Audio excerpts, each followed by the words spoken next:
Hey, hey, what's up, everybody?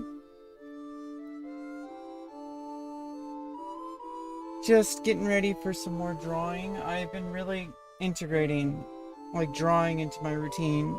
It's so, like, now that I've gone through, like, so many different iterations of, okay, if you keep taking actions, you will move forward. It's so much simpler. Like, I don't have to think about what the results are going to be. I don't have to think about, like, where is my life going to be? It's like, no, like, my life is going to keep being my life. Trusting in the fact that my life isn't going to suddenly stop just because I pursue one thing or the other, whether it's a hobby, whether it's a career trajectory. That also means that things aren't going to just work out just because I do them. But it also has like a sturdiness to it.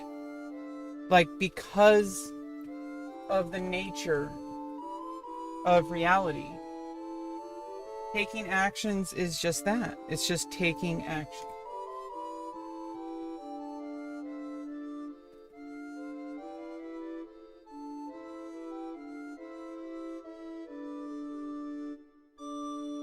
So I think like I'm really excited to see like where things can go.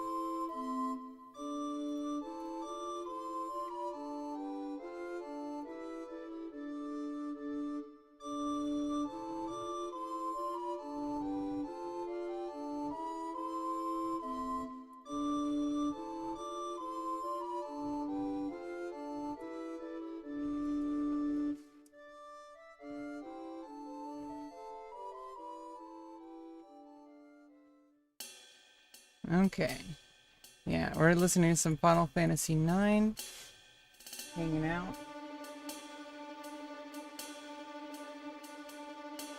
We're just drawing together.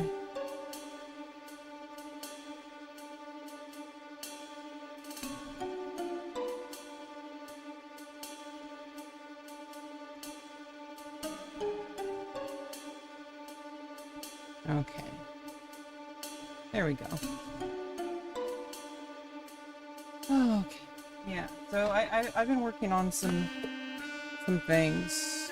Oops, wrong thing. Yeah. So I think I'm starting to get to a point where my sketches are starting to have more form to them.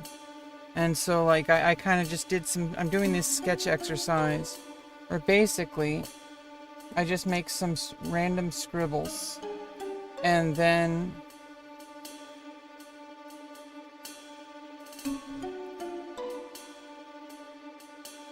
and then I kind of just let the scribbles take shape. So like I started out with this one, and then before I knew it, there was more detail, and then I added the eye. Now I know a lot of people find this controversial, but I do feel like within reason and with high restraints, very deliberate effort to minimizing its impact on my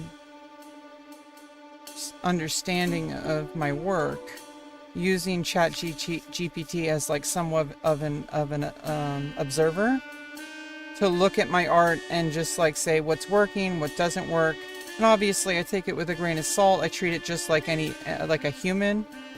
It's basically like an observer that has like, it's trained. It's not. I don't think ChatGPT or any kind of AI is this magical thing that people think it is. I think it has problems. Not even talking about like ethical or moral problems. I'm talking about like it literally has thinking problems. That if you work with it for an extended amount of time, you'll start to notice these things. It's so much better to work with humans. It's just that's the overwhelming support that I get from using ChatGPT. But the problem is getting humans to work with you is the hard part. Not because like I'm like this terrible person to work with or anything, but because working with humans requires you know, multiple resources kind of coming together at the same time. You have another person with their own agenda, with their own life, with their, not like agenda and like a negative thing, but, you know, I drew this on its side, this face with like a helmet, and the visor. Fake snore. No dog. Are you friends of Christian? Jeez. I drew this actually on the side, and then when I looked at it right side up, I noticed there's like a weird slant to it. It looked right in proportions when I was drawing it from its side. And then I ended up drawing this, like, you know, wasp-looking creature with wings. And I just noticed that, like, things are starting to take shape in my drawings now. At least in some of my more rough sketches. And it's not just random lines now. I'm actually starting to take form. This one is some kind of, like, mass of things, like maybe a heart. But it's like almost floral, and it's got like these kind of tendrils coming out. So I think just learning to trust my progress, and like I said, using ChatGPT more as a observer in lieu of a human observer, because working with a human observer would be much preferred.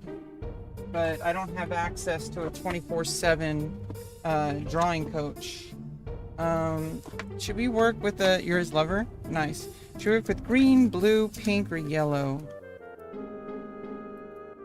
I want to see. Oh, let's use this orange. It's kind of hard to tell the contrast with the lighting. Like maybe you can see it more here. Yeah, I don't know. Yeah, either way, it does change things. Yeah, even though it's kind of washed out in the lighting. Or the pink here. Top right looks like a BA helmet, a bike helmet. Oh wait, what's a BA? Like a... Which color should we use for our sketches today? Green, blue...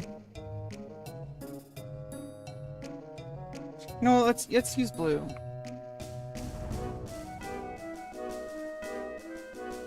For today.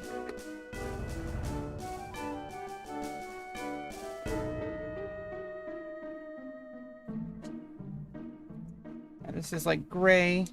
I was actually drawing on some black. If I can show you like a little bit. Working with pencil on black is really interesting.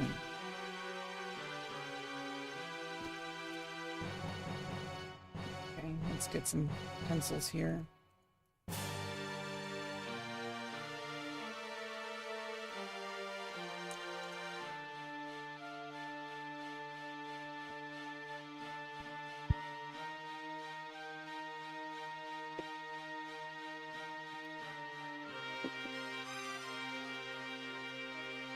Okay, here we go. Yeah, doing like kind of a pencil on black. Like you can kind of see the reflection. Okay, let's like just set out some lines and we're gonna sketch across these, try to find the forms.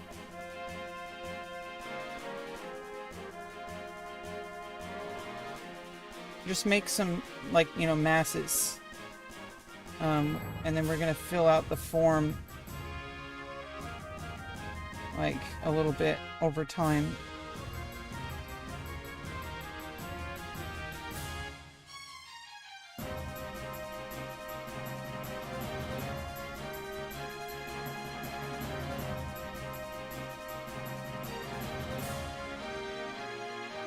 Okay, yeah. So if we go with this, just start noticing that there are certain shapes and planes in 3D space.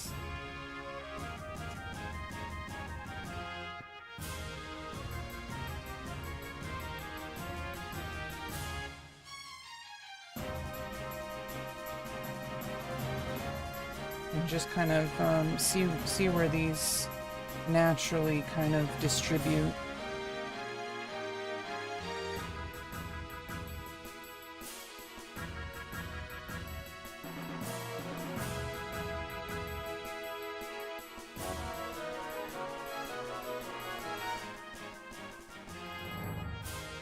And then maybe just try to find, you know, like finer details to connect them.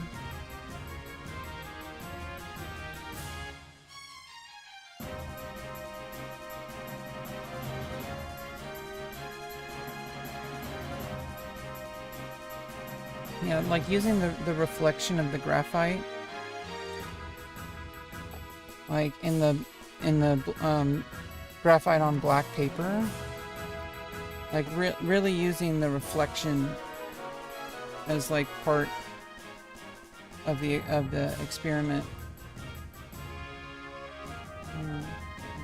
Gotta be here. Keep it centered on the camera frame.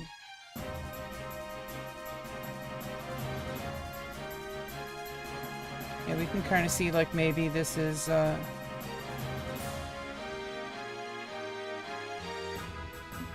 kind of works like maybe these are eyes.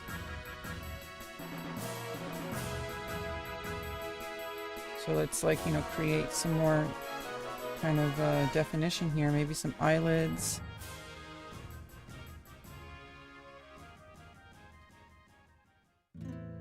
Maybe it's a snail, like in SpongeBob.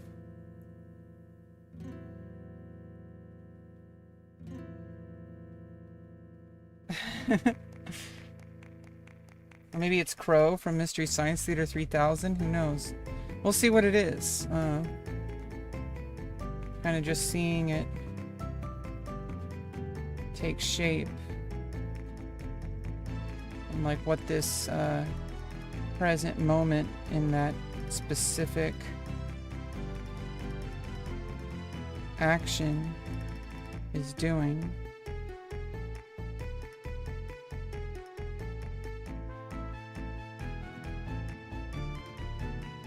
Common sense.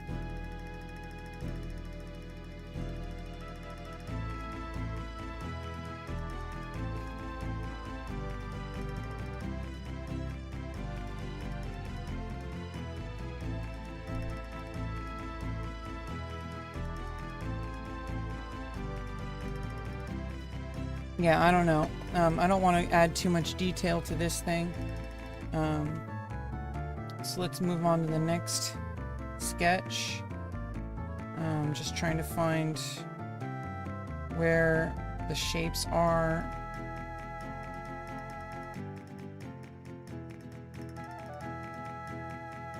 Where the planes are.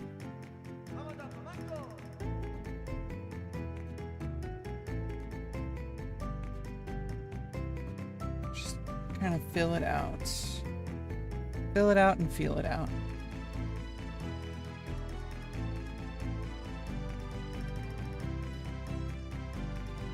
Is that a dragon? I have no idea. Yeah, maybe it could be...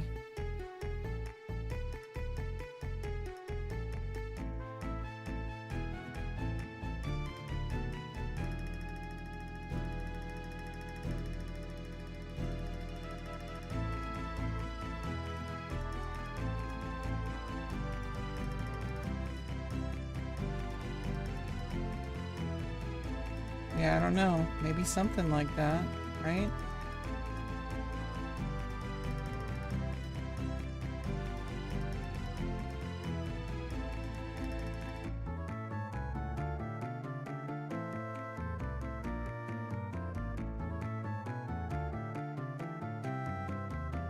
Almost looks like the graphite on the black. It's almost got like a golden feel to it. Like it's gold on black when it's actually gray graphite. Because of the reflective nature of it and the contrast.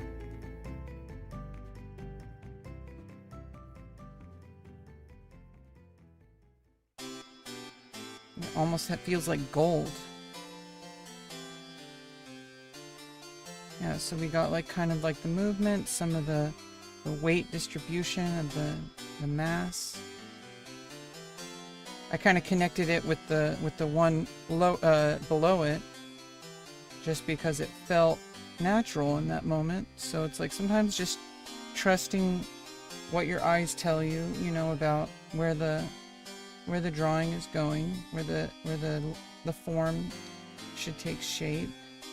Not trying to use too heavy of a hand to like push my own agenda, just kind of seeing where it goes, like play it as it lies, right? It's kind of like, this is an exercise in, it's almost like drawing, like sculpting. Like you're looking at the clay and you're kind of, you're making it, you're allowing it to take form rather than trying to impose form.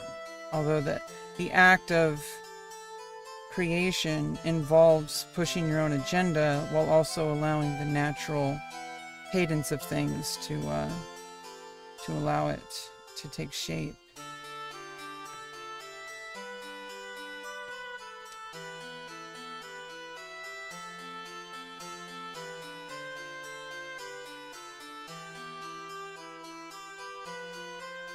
Here we go with start with this one now. We've got a blank canvas here, basically. Looking at the different distribution, looking at the different planes that exist.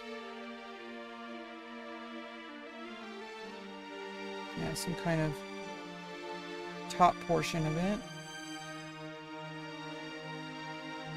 Maybe make a cone here.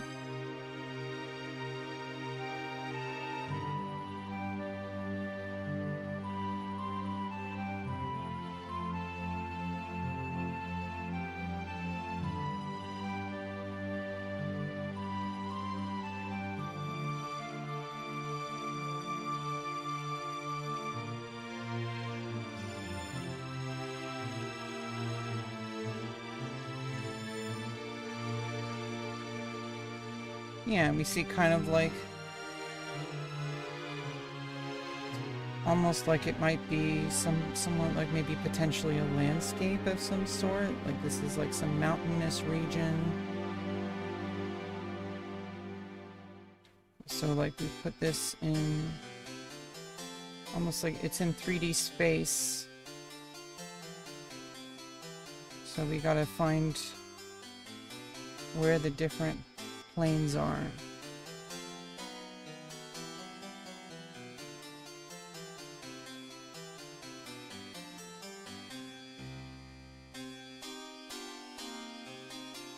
Yeah, I mean, it's a good exercise. Let's switch over to the blue color.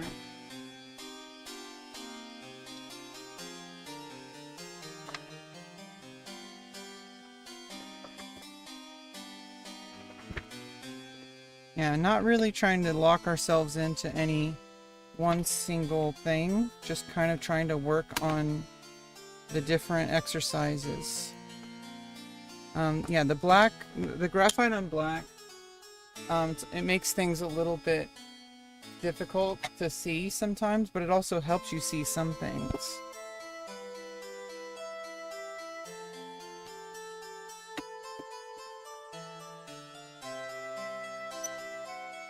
Okay, now we have the blue. We're going to do something a little different here. Now that we've kind of laid out a foundation, let's do our other exercise where we write a word or phrase. Here, let's use what Wally draw, wolf. Wally draw, add wolf.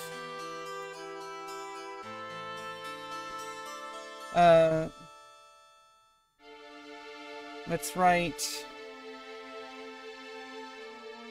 common sense, bruh.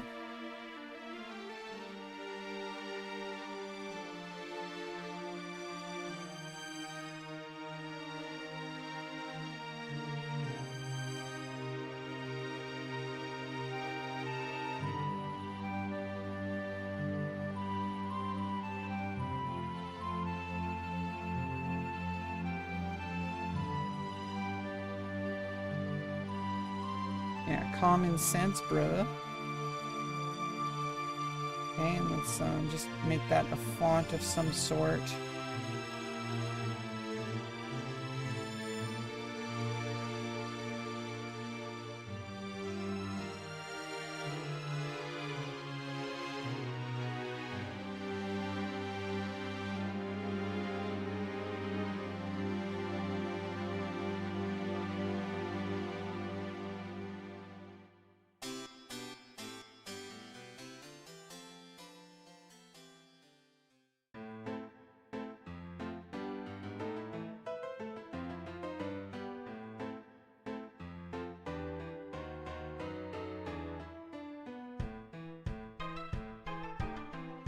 Okay, and then let's make some kind of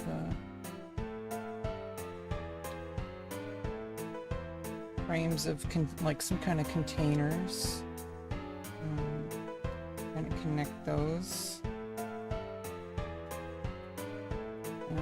Let's do our scribble exercises over here to give some kind of shape over here. Let's do a shape over here. And then inside that circle that leaks out. And then let's do one over here. Okay. Hi, what's up, Serby? Welcome back. How you doing? Yeah, we're doing what? Wally Draw Wolf. Wally Draw Add Wolf.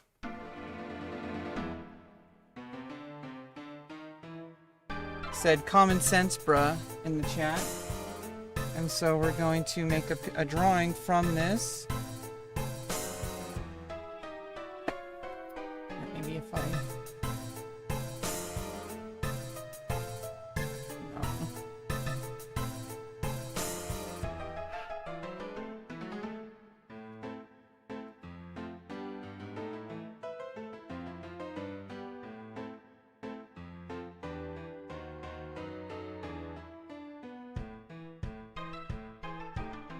Basically, I want to find the different planes that flow along three-dimensional space here.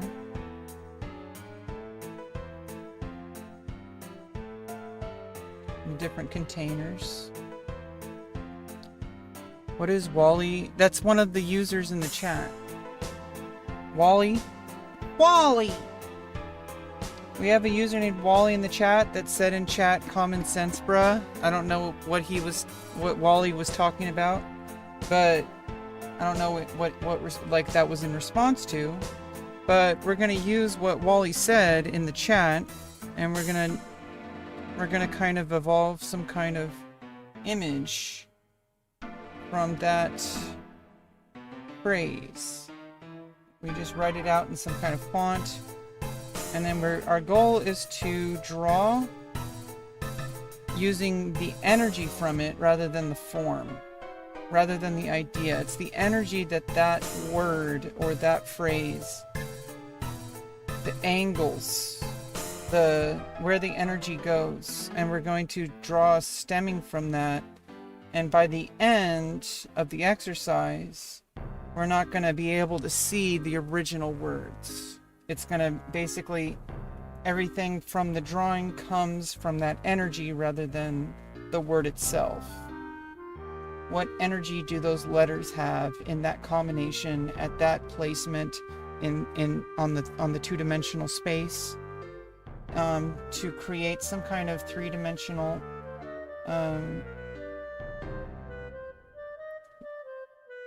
alignment within 2D space.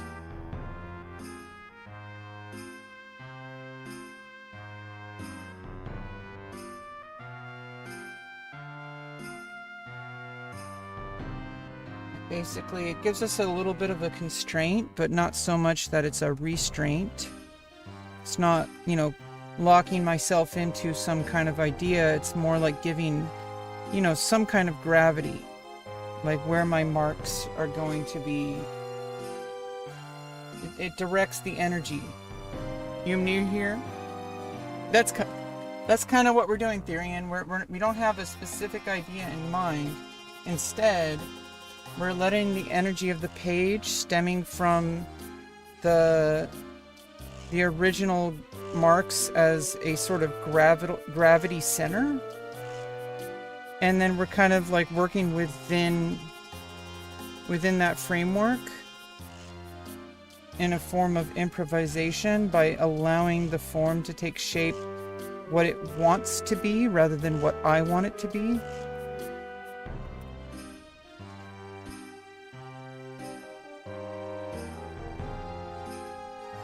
There is my glove thing. Oh, there it is. Yeah, because I'm starting to get like some sweat on my wrist, and Yeah, we don't want to affect the page.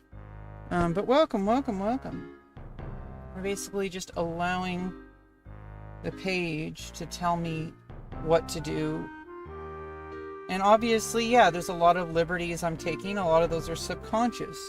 And so I'm trying to learn how to trust what my eyes lead me to, rather than trying to impose some preconceived value. Because if I'm trying to learn how to become better than I am, which means that I have to allow things to happen without imposing something, because I don't have the skill required to impose something. So instead, I need to kind of see what happens and work with that and observe. And that's what stage I am with my drawing.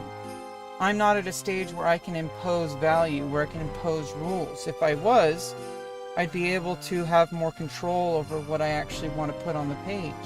But I'm training a different skill, which is I'm training the ability to sculpt what the page tells me based on what gravity exists. Like what gravity exists on the page, and then adjusting based on what that gravity leads me to.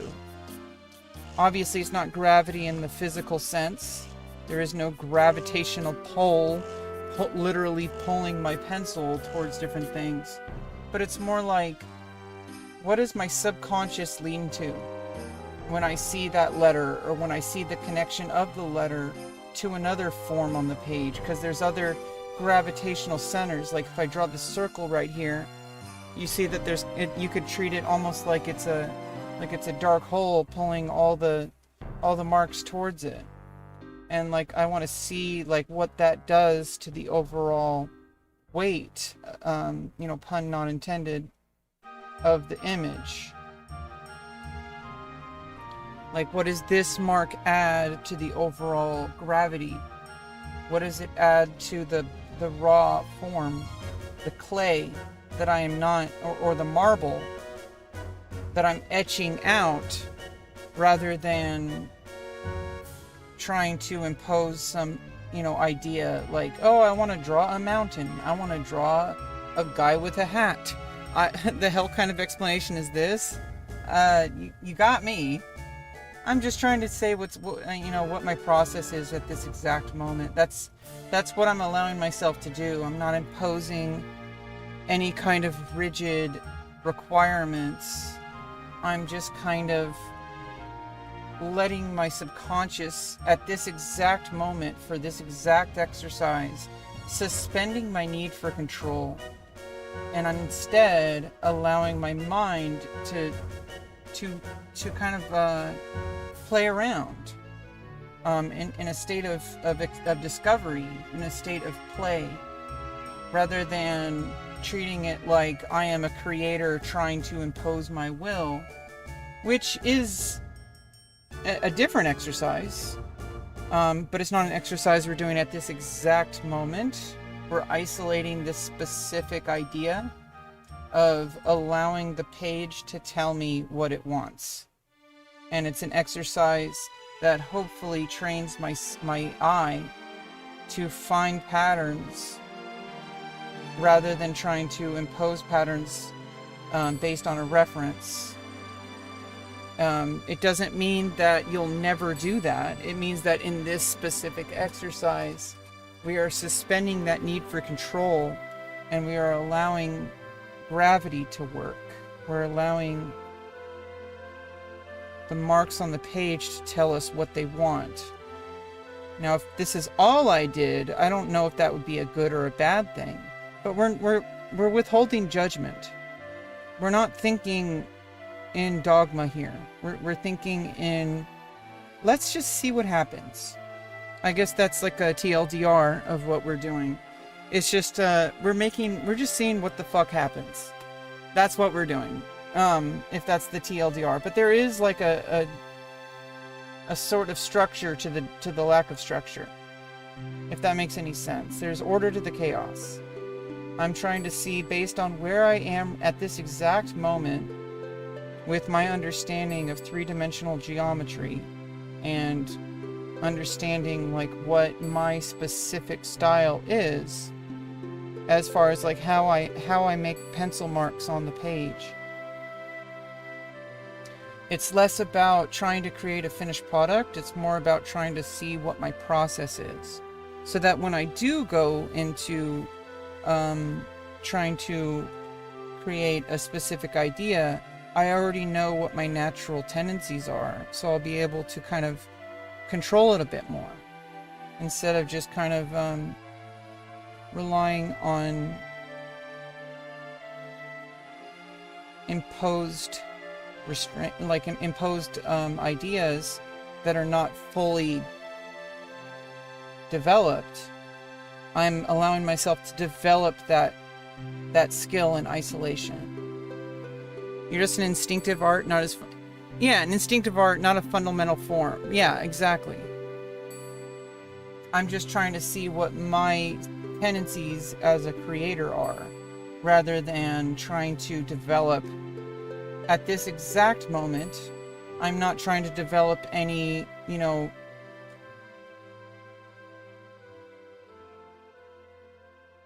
academic sense of drawing, or academic sense of, you know, because academia is not arbitrary. It's based on observed laws of, you know, this is how this works when you're creating something on a two-dimensional plane. It's observed over hundreds of years of, you know, there is, it's not just dogma, you know, like that there is, like, instruction in traditional instruction is very important, because it's not arbitrary. It's based on observed progress across hundreds of years, across many different artists. However, I think there's also something to be learned in kind of abandoning those. It is so beautiful, Anukat. Why did the chicken cross the road? To subscribe to my YouTube channel. Why else? To get to the other side. Thank you, Alexandru, 51, 55, 55. Yeah, we're basically just hanging out, but with a page in front of us. And I think learning that, kind of getting all that anxiety out of us. I think, like, whenever you do something that is like creative or involves training a skill, we get it in our heads that it's somehow different than anything else we do. It's the exact same thing as if I was sitting here eating a box of, you know, candy bars.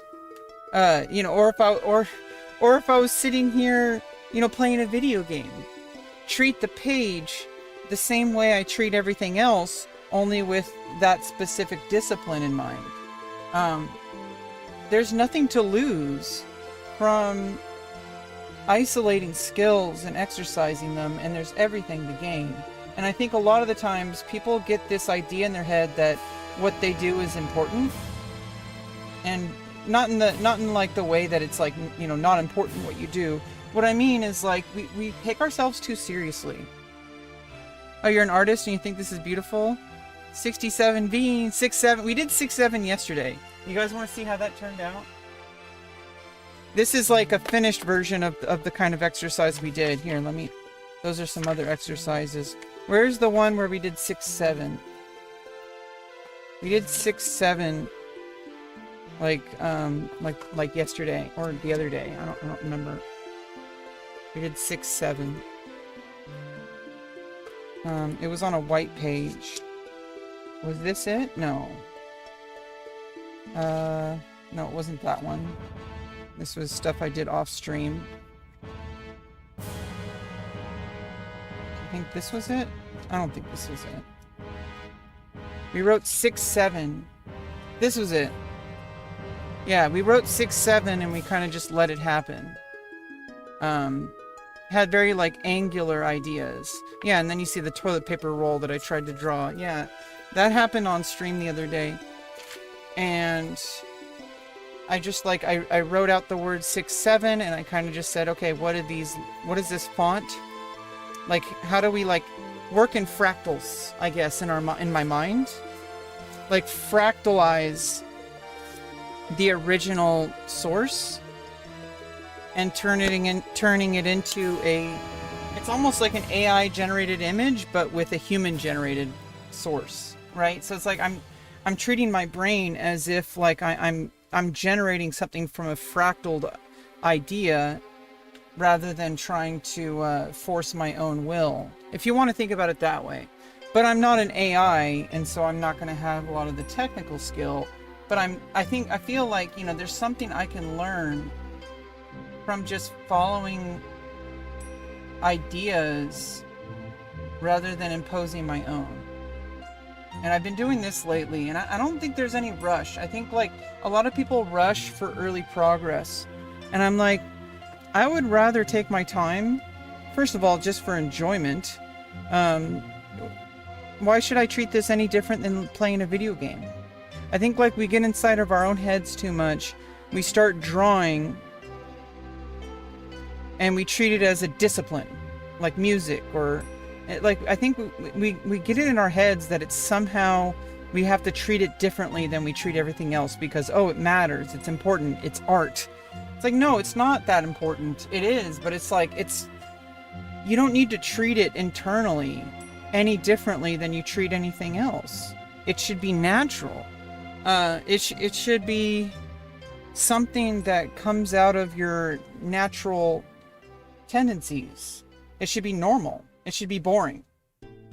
Because that's when you can develop skill, when it's not passive, but when it's not forced, when it's not something artificial, when it's something that comes out of your, you know, what you already possess, and you're evolving it rather than, oh, I need to take this seriously because it's art. Art has meaning, and because it has meaning, I need to be all tense, and I need to restrict myself because every mark on the page matters. Like, no, you can throw this away. You can take this and do it. You could toss it into the, you know, toss the ring into the fire, you know. You can take anything that you put on the page, and, you know, they say, kill your darlings. You know, that I forgot who exactly said that, but it was about, you know, writing novels or just writing in general. It's just a bunch of marks on a page. You can use it however you like. You can throw it away. You can evolve it. You can do something with it. That is not really like, I feel like we put these arbitrary limits on ourselves, and it does just that. It limits us. When we just allow things to exist and just stop caring whether or not they're good or not. Stop caring whether or not it belongs, because it already does. It belongs because you put it there. It doesn't need any justification. It doesn't need any it doesn't need any kind of, you know, pedigree or qualifications. It doesn't need to be a PhD. You know, you don't need to become something more than you already are. You will become something more through the effort of, you know, refining your technique and learning what your technique is, and learning tradition. And it doesn't mean abandoning traditional academia. What it means is that you're not treating it as the one and only gatekeeping source of your ability. It's not gatekeeping you at all. It's opening up the gate. It's something that's adding to your repertoire, not replacing it. And so you can take anything and do with it what you will. You can take an idea and you can change it around like clay, and you can throw it away and then do another one, and then you could throw that away and do another one. Nothing is stopping you from adding more things. But I think like inside of our own heads, we get this idea that every single mark needs to matter, and that, you know, I can't waste my time. And it's like, no, by by holding still, freezing under pressure, you've already decided that you're not going to take action. And so it's like, if you take action, even if it's not the absolute perfect, most optimal action you can take, you're doing something and it's moving your skill forward rather than stagnating. And I think that like, it's so easy for someone like me to always want to be optimizing and doing the best possible action required. But it's like, if I waited until things were perfect, I wouldn't be drawing on stream right now. Right? Like this wouldn't exist if I waited for the perfect moment, if I waited for some teacher, if I waited for someone to give me permission to draw. I don't need permission. Well, I do, but I need permission for myself. And the permission started with, I'm going to grab a pencil and I'm going to draw on the page today. And then that happened, and now we're here. This happened. It didn't happen until I did it. And so understanding that concept opens us up to a whole new world of creation where we're not bound by some arbitrary limit like, oh, I'm not good enough. Oh, I need to train for 10 years before I can even go on live on YouTube. I need to go to college and get a PhD before I can even talk about art. Like, no, you just need to draw. You're qualified already, even if you're drawing stick figures. You're qualified because you exist. Now, it does mean that you are in a very specific level of quality, but that's not really what matters. What matters is that you have the audacity to show up and not care so much what people think about you. Because I think that holds us back. And it has the opposite effect of what we want it to. Inazuma 11? Or is it like Ocean's 11, but anime version? I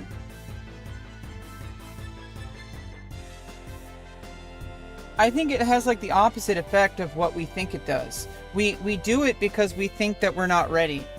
But by doing that, we'll ironically never be ready. Because nobody's ready. Were you ready when you rode your first bike as a kid? No. But you got up on the bike. Hopefully you had somebody holding the bike for you. Making sure you didn't get hurt. Or maybe you didn't, unfortunately. Not everybody has that experience, but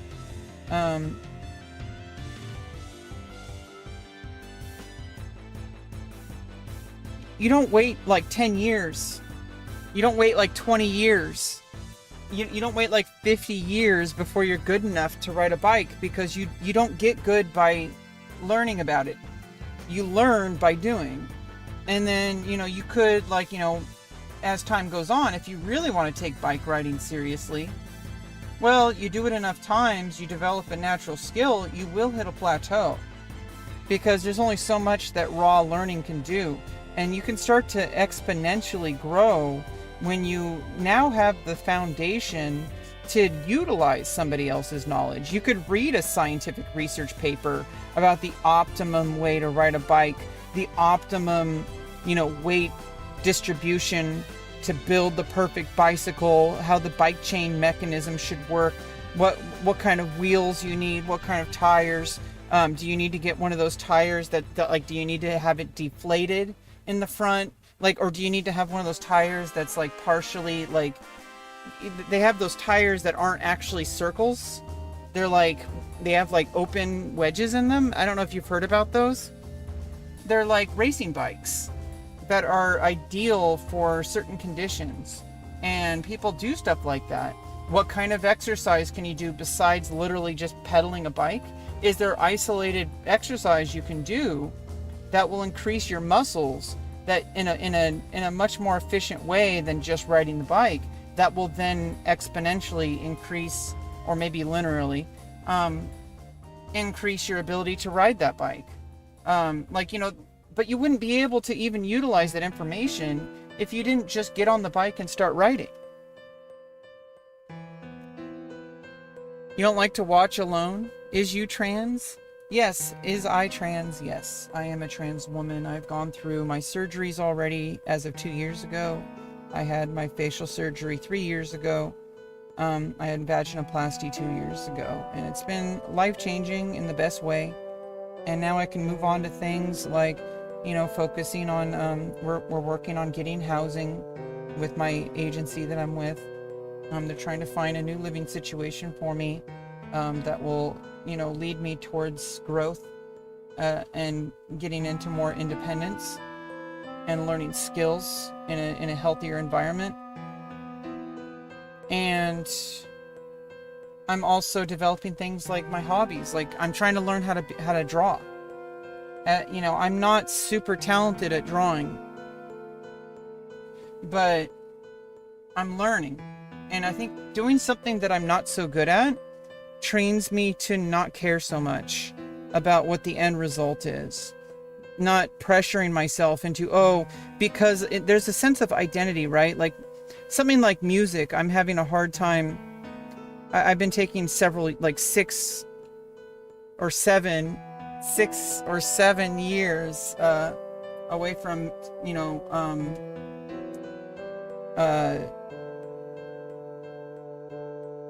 classical music and jazz music training. And I burnt out pretty hard. And I think a lot of it is because I felt pressured that I had to be a certain way in order to study music. And I think it's a sense of identity where, because you've studied music for so long, you feel like you're inadequate. Because you're like, I've been studying music for I would say 30 years. And you don't stop studying just because you stop playing an instrument. Like you're studying all the time. Anytime you listen to music, anytime you live life, you feel the rhythm of the world around you. You understand how, sound moves through space, and to your ears. Like, you're always studying, even if you're not actively practicing something. Like, you're always learning. And I think there's a lot of subconscious things that happen. I burnt out pretty hard from formal music training. And I think that a lot of it was because I felt like, I should be further along. I've been in music for 30 years. I'd only been in formal training, real formal training, in college, not kind of self-study. Even though I was in band all through school growing up, in choir, it was formal instruction, but it was group instruction. I had never gotten individualized instruction on any instrument until I went to college at 26. I think I was 26 or 27, 6 or 7. I started music when I was 6 or 7. This is what 6 or 7 means, right? 6, 7. So I was I started learning music when I was 6 or 7. I started practicing music more deliberately, probably in around 10 or 11. I kind of formulated an identity by the time I was in high school that I am a musician. And because I wasn't making any significant progress towards any kind of what my goals were, which were to become a professional level musician, to be able to actually do something with it, not just play it for a hobby. I felt inadequate because I was I should be better. It fractured my identity, because it's hard to keep on to an identity when your requirement is that you're at an arbitrary level. And I think it ruined a lot of stuff for me, and it prevented my progress. Ironically, because it's trying to, the reason that it happens is because we want to get better. But then ironically what happens is it stagnates us, because now we're stuck with indecision. And we end up holding ourselves way too up on a pedestal, thinking that, we should be better. I've been doing this for years. I should be better. With drawing, I have only attempted, my entire life, I have attempted multiple times to try to learn how to draw. But I think it's less ingrained as my identity, because I don't have any preconceived notions over where I quote unquote should be, because I'm not formally trained, because I haven't consistently trained. So it's not ingrained in my identity. And so I have a unique opportunity to avoid that trap from the beginning, to treat it as an activity rather than an identity. And I still have an identity, and ironically, my identity as an artist will more organically surface and become more authentic and like more real, because I'm not deluding myself into thinking this is like some, identity. And then it, interestingly enough, I think paradoxically, becomes a stronger identity in like a positive way, in a healthy way, because now you're not defining your success on whether or not you reach some arbitrary level, like, oh, because I'm an artist because people recognize my work. I'm an artist because I have a painting in a museum. I'm an artist because I went to art school. I'm an artist because I got a job as an artist. Like, those things are too... They're too reliant on external factors that you can't always control. And they aren't really rooted in reality, because if you literally think about it, drawing has nothing to do with what you think. It literally is just an activity that you do. It has no emotions attached. But ironically, I think paradoxically, by not attaching emotions to it, you allow your emotions to channel through it. And then I think that you start creating your most authentic work. Not because you're abandoning traditional values, but because you're not hinging your identity on something that isn't real. You're hinging your identity on, I am somebody who shows up to do things. I am somebody who shows up to the page. Some of those things are drawing related, art related. And now your identity is not hinging on whether or not you become a quote unquote good artist. Whatever that even means. It means something different to everybody. And if you're relying your self-worth, if you're tying it to that, you're eventually just going to burn out, because you're going to be like, I'm not good enough, because you're holding yourself to an extremely impossible to meet standard, and you're not going to end up getting any of those goals, because you're just going to give up. And if you just don't give up, it doesn't matter how slow your progress is, you're still making progress. Whereas if you give up, you're not making any progress. It's not if you have the right people around you and the right mindset and something you've never doubted yourself you can do. Exactly. You have to give NEET exams to even get a good CLG. Yeah, I mean, there's a whole bunch of stuff. Like, we kind of base our identity on exams, because that's like, oh yeah, dental medicine. Yeah, exactly. Like, there's certain things that obviously you require, formal instruction. I'm not talking about abandoning formal instruction. There are very specific requirements for certain things and certifications. I'm not talking about that. I'm talking about allowing yourself to stop, because if you waited for inspiration to study for a dental exam, you would never do it, because you're like, oh, I'm not good enough, I'll never be a real dentist. No, you go to school and you practice being a dentist or an oral hygienist. Like, they have like a safe environment to learn. And I think most people have not as much of an issue. I mean, maybe they do, but I think when it comes to art, any kind of art, I think we get this huge shift in how we treat it than if we treated it like a trade. I think when people treat something like dentistry or like plumbing, nobody thinks of it as like, oh, I need to become a great plumber, a plumber that everybody recognizes. I need to be authentic. Like, no, you just do plumbing. And I know it attacks your identity, because you're like, oh, but art isn't something that you should just treat like a trade skill. It needs to be coming from your heart. It needs to be authentic. But ironically, by refusing to take action, you're gonna end up without the skill required to even access that part of yourself. Like, you need to train your skill to a certain level to even unlock that potential. Otherwise, you're just making stick figures, or you're just making random marks on the page like I am.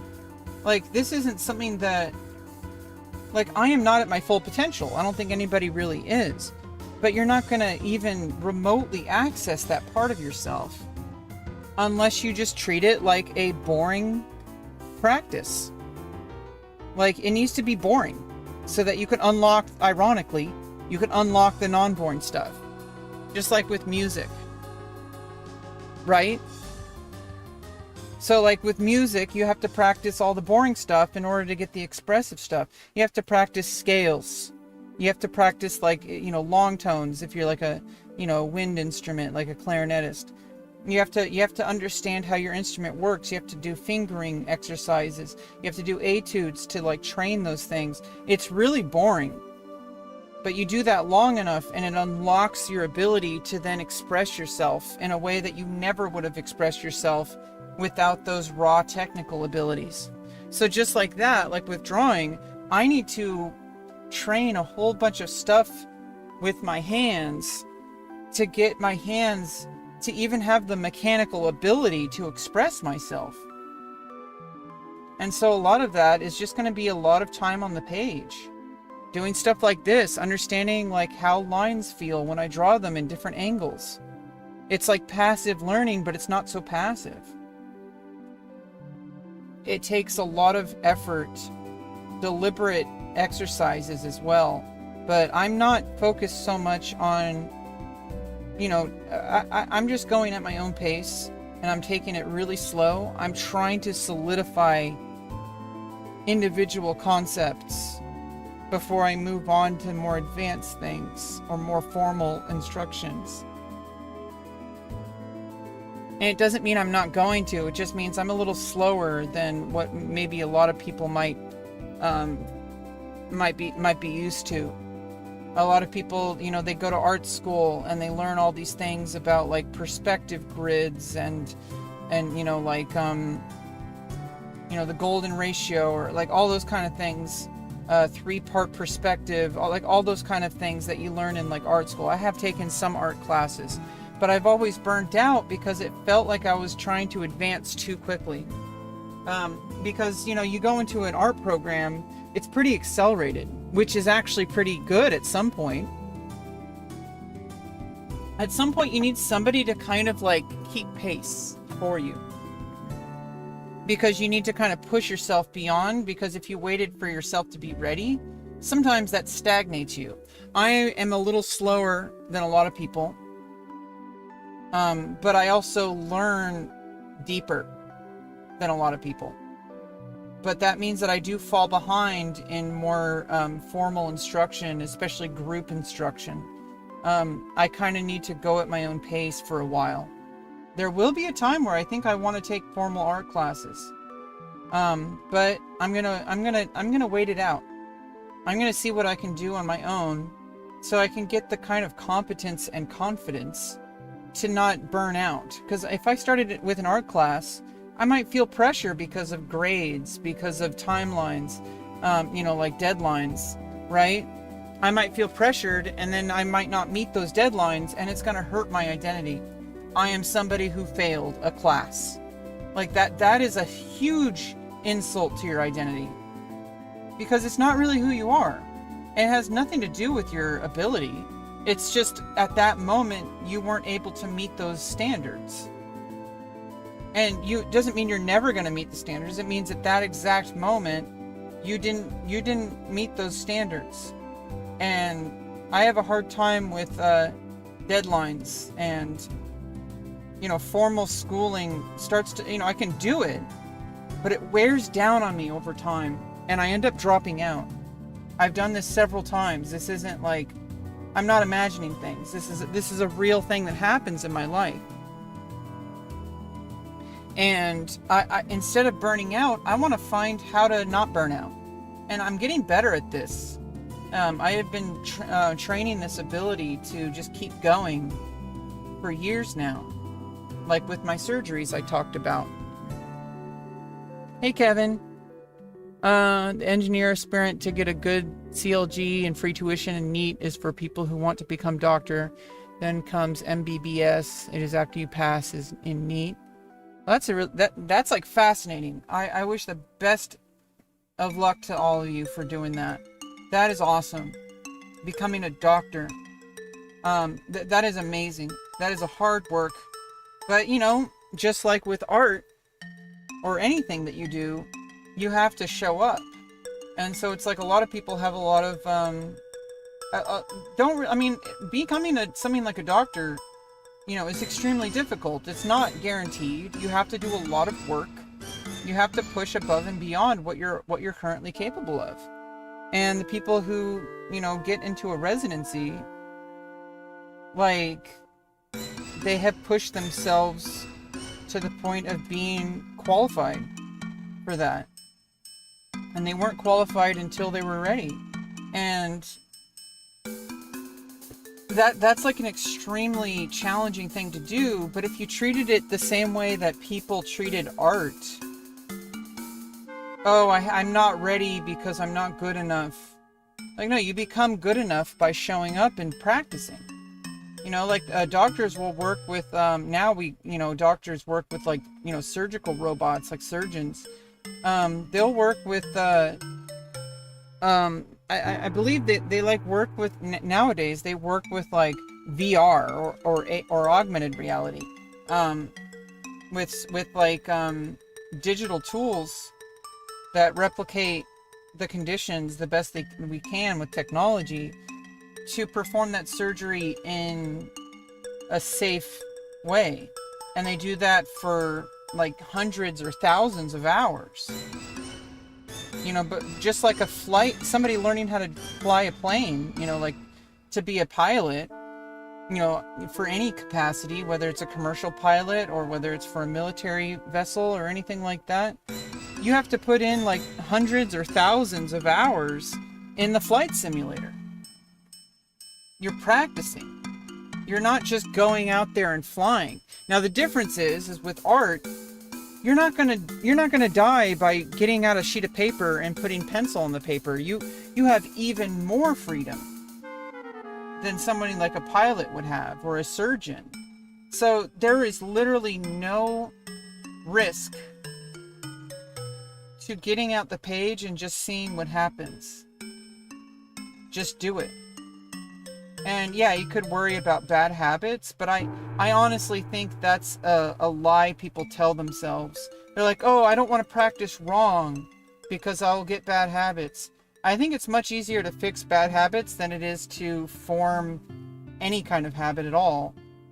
Because if you don't do anything, if you don't practice, if you don't just put pencil to paper, you're not going to have any habits to adjust. But you're like, oh, but I don't want to build bad habits, so I'm going to wait until I can afford a teacher. I'm going to wait until I go to college. I'm going to wait until I can get like a coach. Like, if you wait, you're going to be waiting forever. What if you're waiting for something? You're basically making yourself an excuse. You're like, oh, well, I'm not working on art right now because I can't afford a coach. So I may as well not even do it at all because I don't want to build bad habits. It's protecting your ego. It's an identity thing. It's so much easier to protect your identity if you're not challenging it. But in order to improve, you have to challenge your identity. You have to get over yourself. And you start to notice things. And ironically, you become the kind of person who doesn't need to be fragile. You become the person who actually is skilled. And because you actually put in the effort, and you might have bad habits, but then you can fix those with like a few, that's when you can get a coach. Right? Because now you have very isolated problems that you can actually work on. Like, oh, hey, here's a problem that you've learned from your self-study. I'm a formal coach with an objective vision of like, I can see your work with a more objective eye, and I can help you correct those habits. And then it's like, well, now you're working with now you're cooking with Crisco, okay? Because now you have a very deliberate,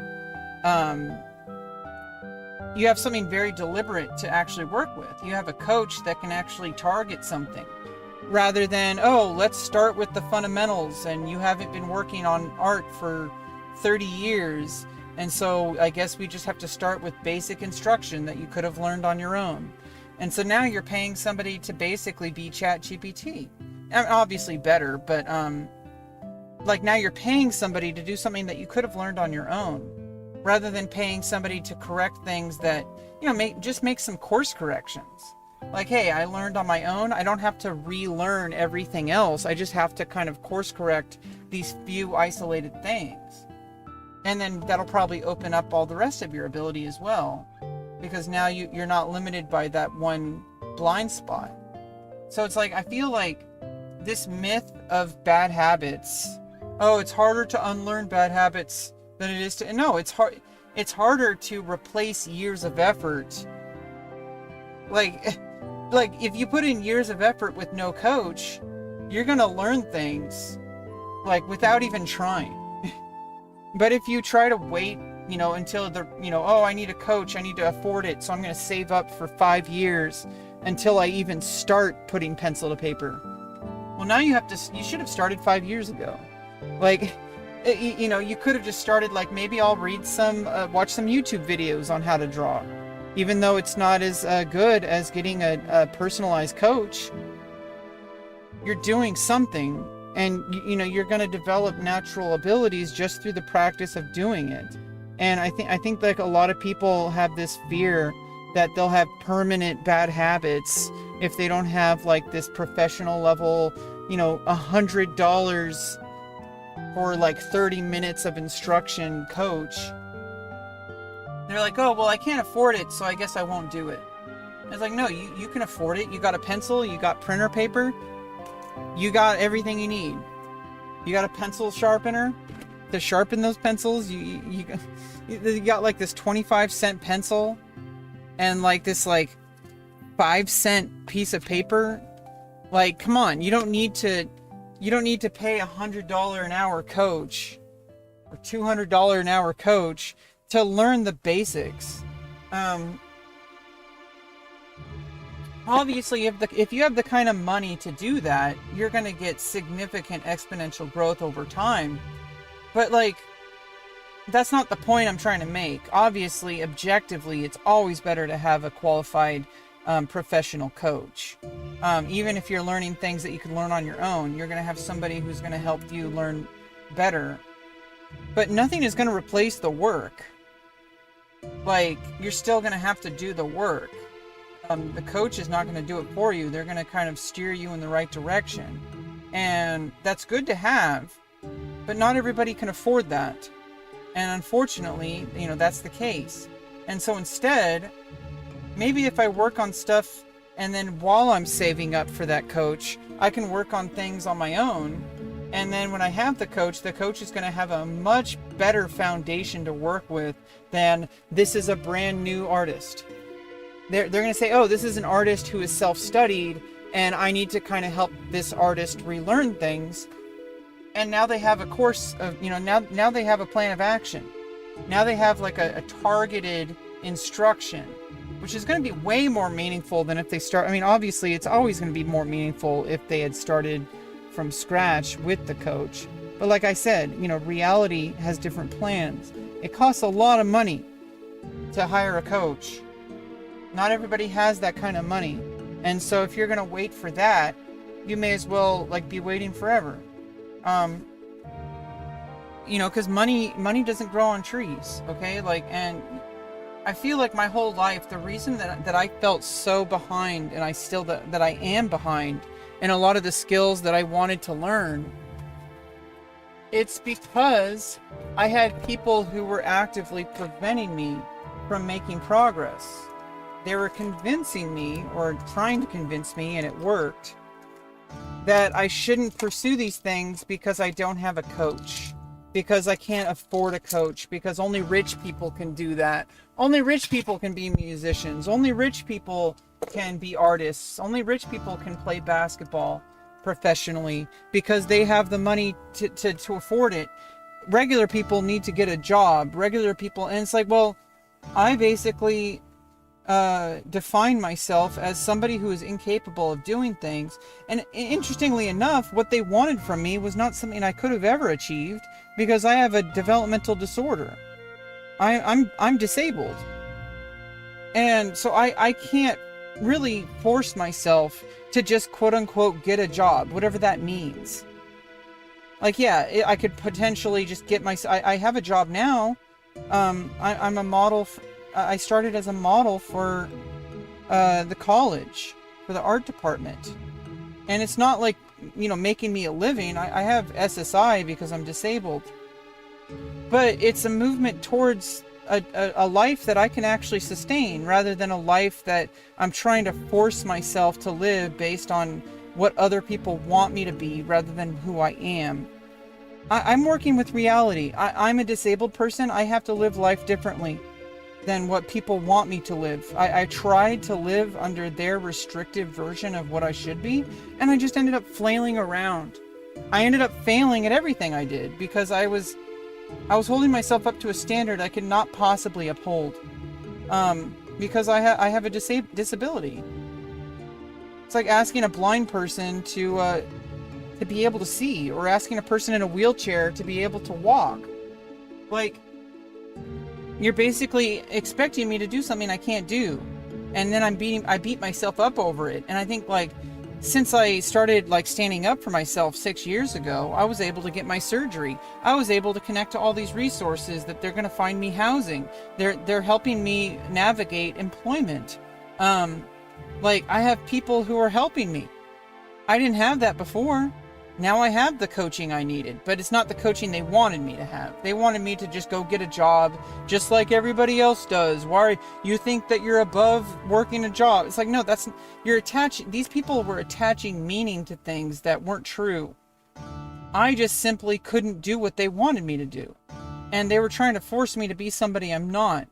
And it wasn't because I was stubborn. It wasn't because I just wanted to get stoned and party and be like, oh, I'm a musician, I'm gonna play guitar, and it wasn't because I was some rebel trying to oh, I'm an artist, I don't want to work a regular job. It wasn't like that. It was that I literally couldn't.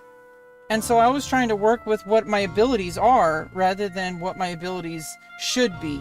I started working with reality 6 years ago, and now I'm starting to fly. I'm actually making things happen in my life that had never happened before, which is I trust myself. I trust the process. It is challenging, and I wish it could be easier. I wish I could just get a regular job like everyone else, but I have to be able to sustain it, not just get a job and burn out in 2 weeks, right? Because that's what's going to happen if I just force myself to get a job. I tried going to school, even doing the things that I love doing that come naturally to me. I studied in the music program for 3 years. I was on campus from 8 a.m. to 8 p.m. every single day. Yeah, good luck on those exams, Anukat. You gotta wake up at 5 a.m. Oh, get that sleep, buddy. Come on, get that sleep. I believe in you. You're gonna do good. Stop. You gotta have good sleep. You gotta have good nutrition.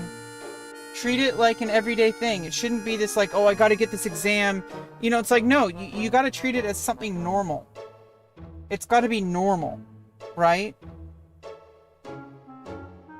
It shouldn't feel like a big exam. It should feel like, oh, I'm waking up today, I'm going to class, and we happen to be doing an exam today, so I'm gonna focus on that. I'm gonna wake up, have my breakfast, have my coffee if you drink coffee. It's a normal routine. But you just happen to have an exam that day because it's part of your lifestyle. You're no longer somebody who's just cramming for an exam. You're somebody who already knows how to do the exam. And that's what you're gonna do as a doctor. Every day you go to work, it's gonna be an exam. And so if you treat it like something you have to cram for, you're not gonna be able to do it. You have to be able to show up to it every day. So it's it's going to be normal for you. It should be normal. It shouldn't be oh, it's a big exam, I better pass it or my future is failed. No, that's a lot of intensity for no reason. It's a lot of pressure. You're pressuring yourself to become somebody who can't sustain the effort required to do what you're doing. That's not going to lead you to success. And I feel like I started treating myself that way, with kindness, with gentleness. And ironically, you end up outperforming your what you would have done if you just pressured yourself and forced yourself. Because that's what I was doing. I was trying to force myself to be what all the people in my life who were trying to, I don't want to say they were malicious. I think they were trying to steer me in the right direction. I think they wanted me to do well. They didn't want me to be out of, to be homeless or to be in poverty.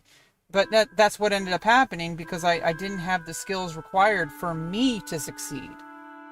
For me to succeed, I need heavy coaching. I need support, because I have a developmental disability.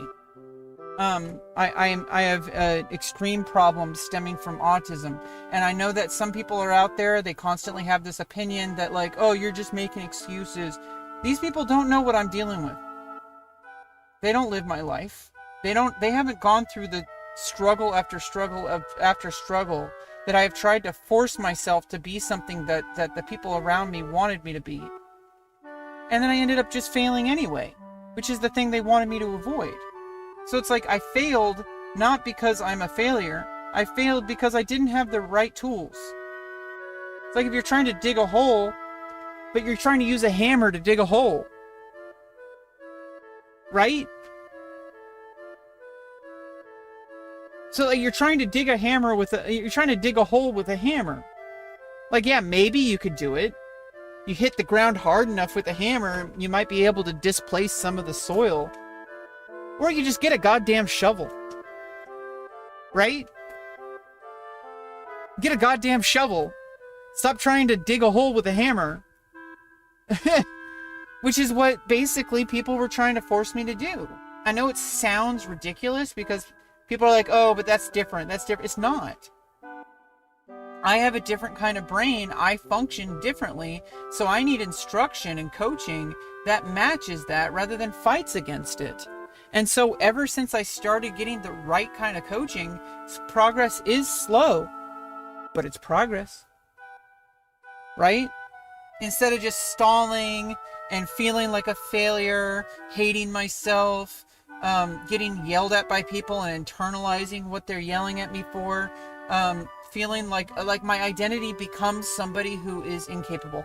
And that's what happened. My identity shifted from I can do this to I can't do this.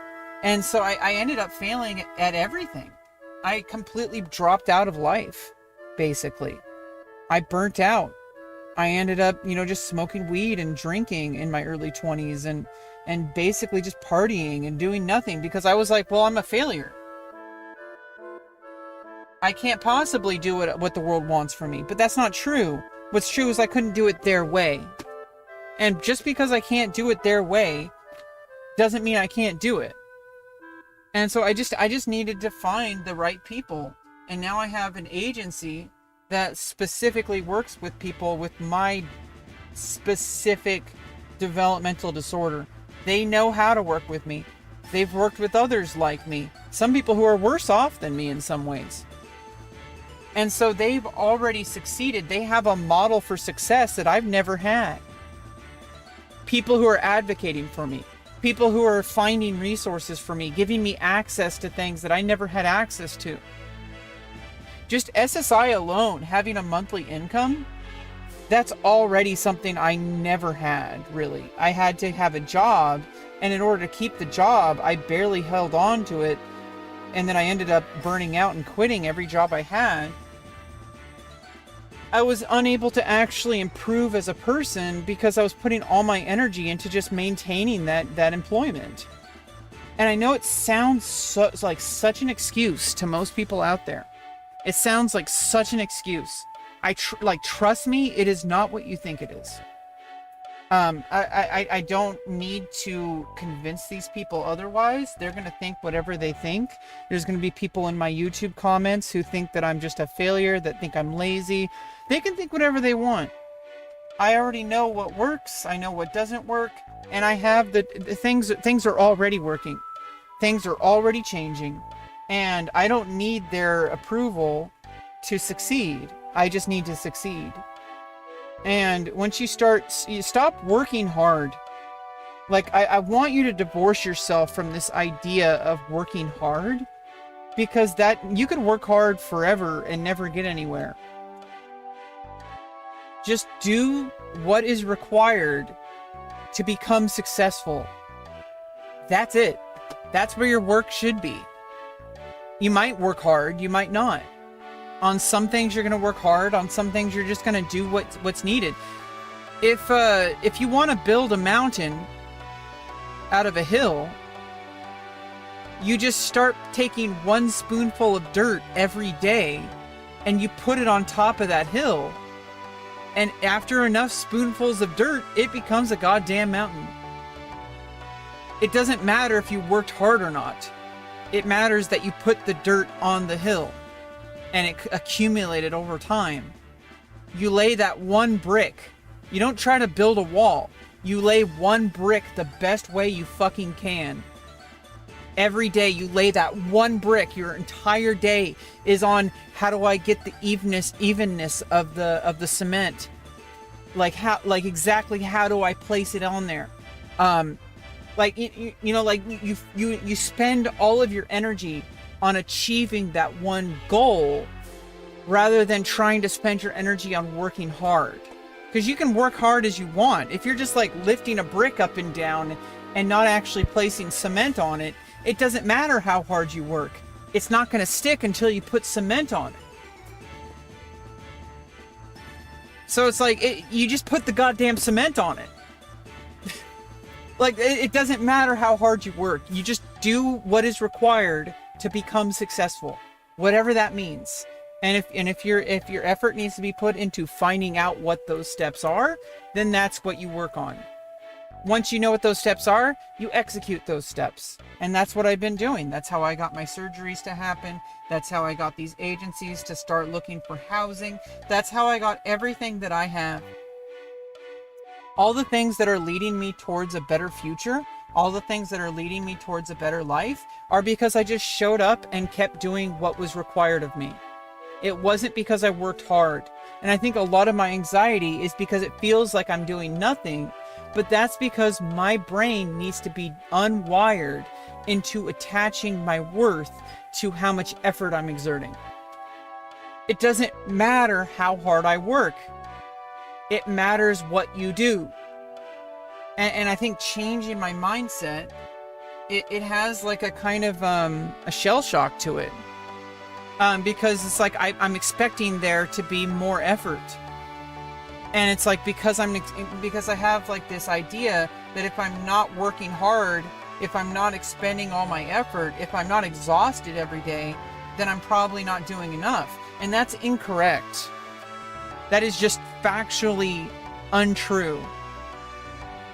Because it doesn't, like, as long as you take actions, if let's say like you need to do 5 minutes every day of something in order to, like, oh, if you log in 5 minutes every day into this web portal, it accumulates over time, and then you'll have certification because you spent 5 minutes practicing this thing every day. And you can only do 5 minutes. It's a daily lockout. You can only do 5 minutes a day, and all you have to do is just read this sentence one after another. We're gonna feed it to you. We're doing the work for you, but you can only do 5 minutes a day. And there's practice drills that, you know, part of that 5 minutes, there's like practice drills. You have to answer questions. It's like they do the work for you, but what you do is the easiest execution possible. But you can only do 5 minutes a day, and it takes like 5 years. But at the end of the 5 years, you now have the skill at a very professional level. You can perform surgery. You can, whatever skill that might be. It's a hypothetical situation. I'm just trying to illustrate a point. It's not how hard you work. It's what you do. That's what matters. And it's going to be hard work, but it might not always be. And I think like changing that mindset is so hard for most of us because we're trained that we need to work hard to succeed.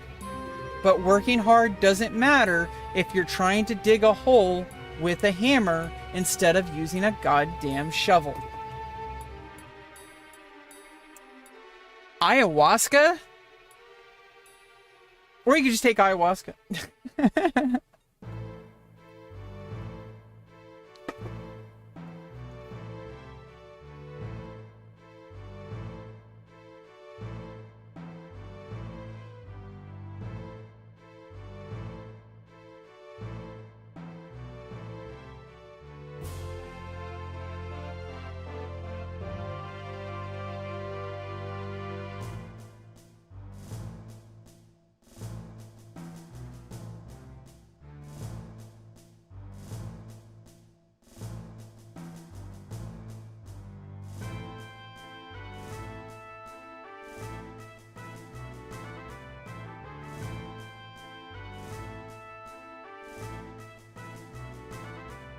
work hard in your talents. I mean, it's not about working hard.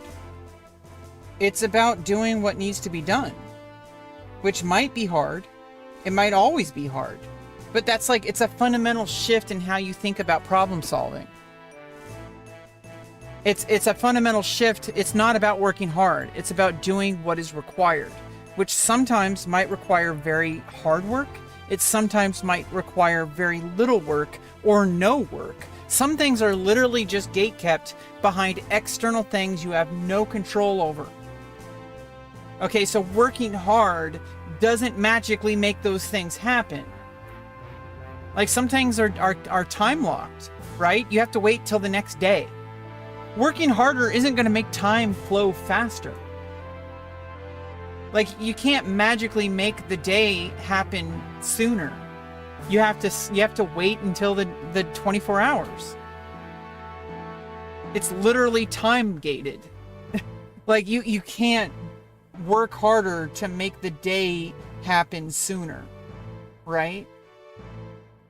So I think, like, shifting how we think about things is part of what will actually lead to success. If you look at successful people, and obviously you can't ever replicate what they did because they had a very specific set of circumstances that led them towards being able to achieve those opportunities, but you have to look at, like, how they function. They function on a level that is different from non-successful people. Non-successful people focus on working hard. They focus on doing what they're told. They focus on working hard. They focus on social smoothness. Successful people, they sometimes do those things when needed, but they do what's needed, what's necessary. They wake up at 5 a.m. not because somebody told them to wake up at 5 a.m., but because their body works better at that time. They wake up at 5 a.m. and get their day started. It puts them in the right mindset because they're not working against themselves. They're working with themselves. If waking up at 2 in the afternoon gives you the energy required to actually achieve your goal, then wake up at 2 in the afternoon. Don't wake up at 5 in the morning just because some famous TikToker did it.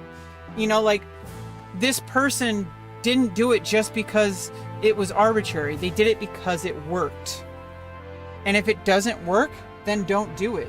Obviously, you should try new things if something isn't working, but I feel like you got to look at why they do things, not what they're doing.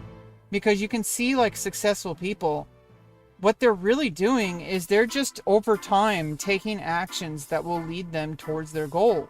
And sometimes it's like, you know, luck is involved, a lot of the time actually, but that's because they took all the actions that allowed those opportunities to even be possible to achieve in the first place.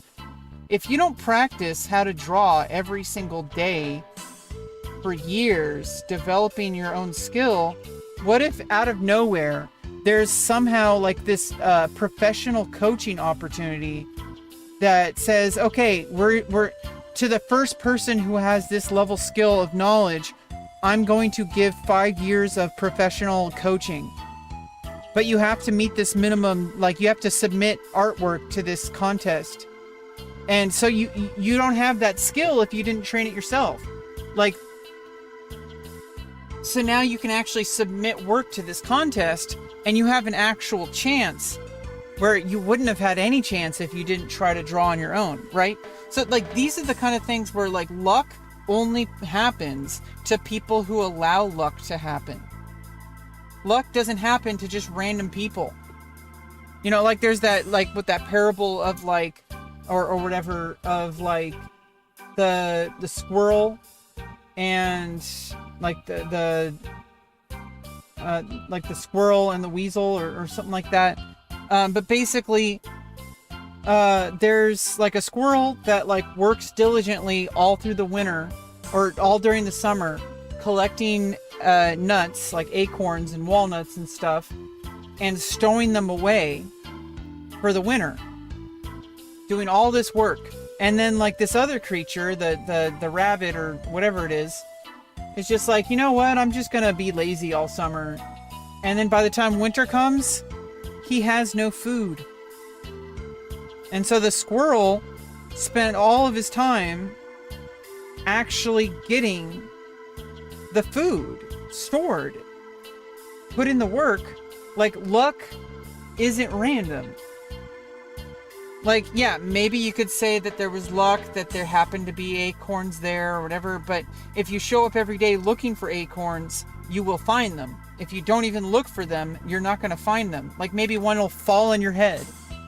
Like, obviously things like that can happen, but if all you do is just like play video games every day, and you just drink alcohol or smoke weed, and you're just like going to work every day saying, oh, my life is miserable, I wish it was better, and you're hoping for some magical cure to yourself, you know, you could say, oh, but you know, I wish, you know, oh, these people who succeeded, oh, they got lucky.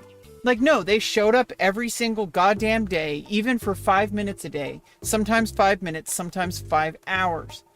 They showed up every goddamn day, and they did what was required to learn the skills so that when luck presented itself, they were able to take that luck. So it's like there's a difference, like putting your name in the hat. If you don't put your name in the hat, you're not going to have your name drawn. So people who have wishful thinking, they want to just win the lottery. They're like, oh, I wish I was rich. I wish I won the lottery. Maybe I'll buy a lottery ticket or go to the casino because that'll fix all my problems. Like, no, it's not. It might. You might get extremely lucky and like win the lottery. But then what are you going to do after that? You're not going to have any of the skills required to even manage that money. Like, yeah, you could learn those, obviously. But this is the point I'm trying to make. Somebody who earns $1 million has the skills required to earn another $1 million.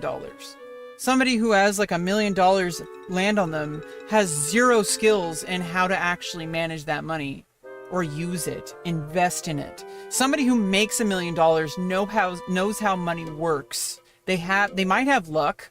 Like, okay, well, this executive or this venture capitalist that I'm starting a business in, they happen to be walking in this building into that elevator the same time I got into that elevator. Yeah, that's luck. But if you didn't have the skills required, the charisma, the knowledge, the delivery that you've practiced in front of a mirror or in front of other people that said no to you, like you've said it enough times, you've worked through it, you have the ability to actually utilize that luck.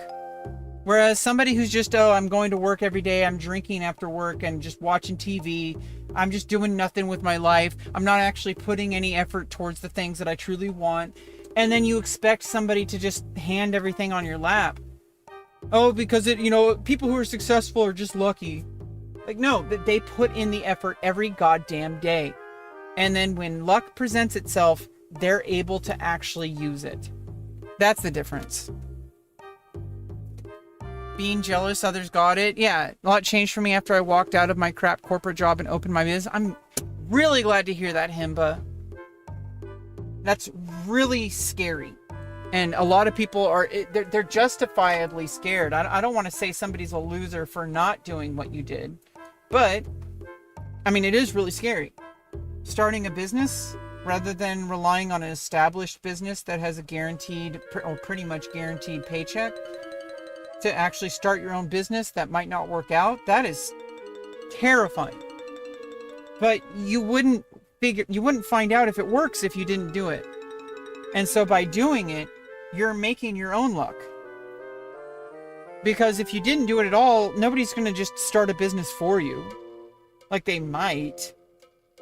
But it's probably not going to happen. It's probably actually more likely that somebody is going to buy you a lottery ticket and that it wins.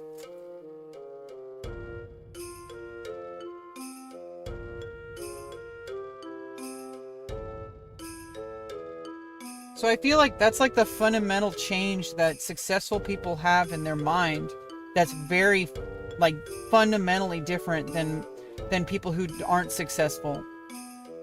People who aren't successful, they kind of just accept things the way they are. People who are successful don't accept things the way they are. They say, this needs to change. What needs to change? They start that questioning, right? You question those things. You don't say, I need to work harder. You say, what needs to change? And then that thing might change in, okay, well, I need to wake up at 5 in the morning every day before work to spend 3 hours on my business. And then, like that needs to change. Instead of sleeping in every day, instead of going out drinking every night, I go to bed 3 hours earlier. I wake up 3 hours earlier. I start my business plan at 5 in the morning before I get ready for work. Then you go to work, you do your job. And then instead of going out to drink with your buddies after work, you go home to take care of your needs. You take care of your physical needs. You take care of your body. You drink plenty of water. You rest, and then you get plenty of sleep. You wake up fresh that next morning. Instead of sleeping in or watching TV in the morning, you're putting that effort into your side business. Like these are things that successful people do that unsuccessful people don't do. They do what is missing. Like they change the variables. They find what needs to change and they make small changes, or they make big changes. But you can't make a big change if you don't make a small change. Even just having the mindset of, I am not going to allow this to stagnate. I am somebody who has this goal. That change in your mind means everything, because now you're not somebody waiting for something to happen. You're somebody with an intention. You're somebody who says, I am going to start a business. You might not even know what business you're starting, but you are somebody who will start a business. That is an identity shift. You're no longer somebody working a corporate job, just getting through life. You're somebody who says, I am going to be something more. That is a huge change, and it's required. I mean, it's not technically required, but it's basically required in order to actually do all the actions that stem from that. That is the root change. All the actions that stem from that require that mindset. I am somebody who does what's needed to make success happen, or at least possible. So it's like, if you want to start a business, you have to have this idea in your head that you will succeed. You have to know that you have to be living your life as if you've already succeeded. Not like avoid like spending creep or lifestyle creep, all that bullshit. That's going to detract from your goals. It's going to detract from your life. Trying to keep up appearances, trying to like look like you're successful, trying to increase your spending for your lifestyle just because you have more money. Like I have a hard time with that, and I'm poor. And so it's like I'm trying to work on that with one of my coaches. I'm trying to work on budgeting properly. I spent way too much money this past month on art supplies, but now I don't have to spend art supplies for probably a couple of years. So it was an investment. I just didn't manage the money too great. But we're going to work on it. I'm not going to beat myself up. I'm not going to feel miserable. I'm not going to hate myself. I'm just going to make changes. And so I think that mindset shift is what's important for people to get over the things that aren't working and start finding the things that do work. And it doesn't mean that you're going to find it. If you just copy and paste what somebody else does, what works for them, it might work for you, but it might not. So you need to find what works for your specific needs. And that might be something different. Like for me, I needed to find an agency that works with developmentally disordered people to coach me into learning the skills I need. That was my step towards success. For someone else, they don't need that because they don't have it. They're not autistic. They don't have a developmental disorder. They already have a lot of the tools that I don't have. Like here's the fundamental thing that people who have harassed me in my life, people who have lectured me and pressured me to be something different, like family members and such like that, the fundamental misunderstanding that they have is they're operating on an assumption that I have tools that I don't actually have. I don't possess these tools. How am I supposed to actually succeed? If all you have is a hammer, but you're trying to dig a hole and you don't have a shovel, then why are you expecting me to work at the same speed and at the same level as somebody who has a shovel? So I think that's like a fundamental misunderstanding of what I'm working with. And so I stopped taking those people seriously. I'm like, you are expecting me to work with tools I don't have. And it's like I'm trying to build those tools. That's where my work actually pays off. Building the tools. That's what I've been doing. That's where I'm actually getting towards a place in my life where I am going to have the tools necessary to push myself into a level of success I never thought possible. And I'm going to keep doing that. And all these other people, they're going to just kind of wonder why their lives aren't going anywhere. They're like, oh, I did all the right things, but I never pushed myself. I never did what was required to achieve my dreams because I thought those were pipe dreams. I thought they were impossible. I'm like, no, they weren't impossible. You just chose not to pursue them. I chose to pursue my dreams. I chose to pursue my skills. And it doesn't mean that I'm going to be guaranteed success. What it means is I'm creating the conditions required for it to actually work, rather than just hoping and wishing, right? I'm not just going to wish for things to be better. I'm going to do the steps required to make it better. And if those things might look delusional to some people, well, then those people don't have to be a part of my life. Those people can go live their own life. If they think I'm a failure, then won't they just, ignore me? I'm probably not a failure. I'm probably going to end up succeeding, and then their face is going to be red because they thought I was going to fail. Instead of actually supporting me and encouraging me and giving me more resources to be able to succeed, which is obviously not something that I would have ever expected. But instead of doing that, they tortured me. And they don't think it was torture, but it was. Because I have a developmental disorder. And I got tired of it. I got tired of listening to people who have no idea what they're talking about. They have no idea what I'm dealing with. They have no idea what skills I need that I'm missing. And yet they want me to achieve success the same way they did, when they had tools that I don't have. They have resources I don't have. They have opportunities I didn't have. They had mentorship I didn't have. And they want me to be the same as them?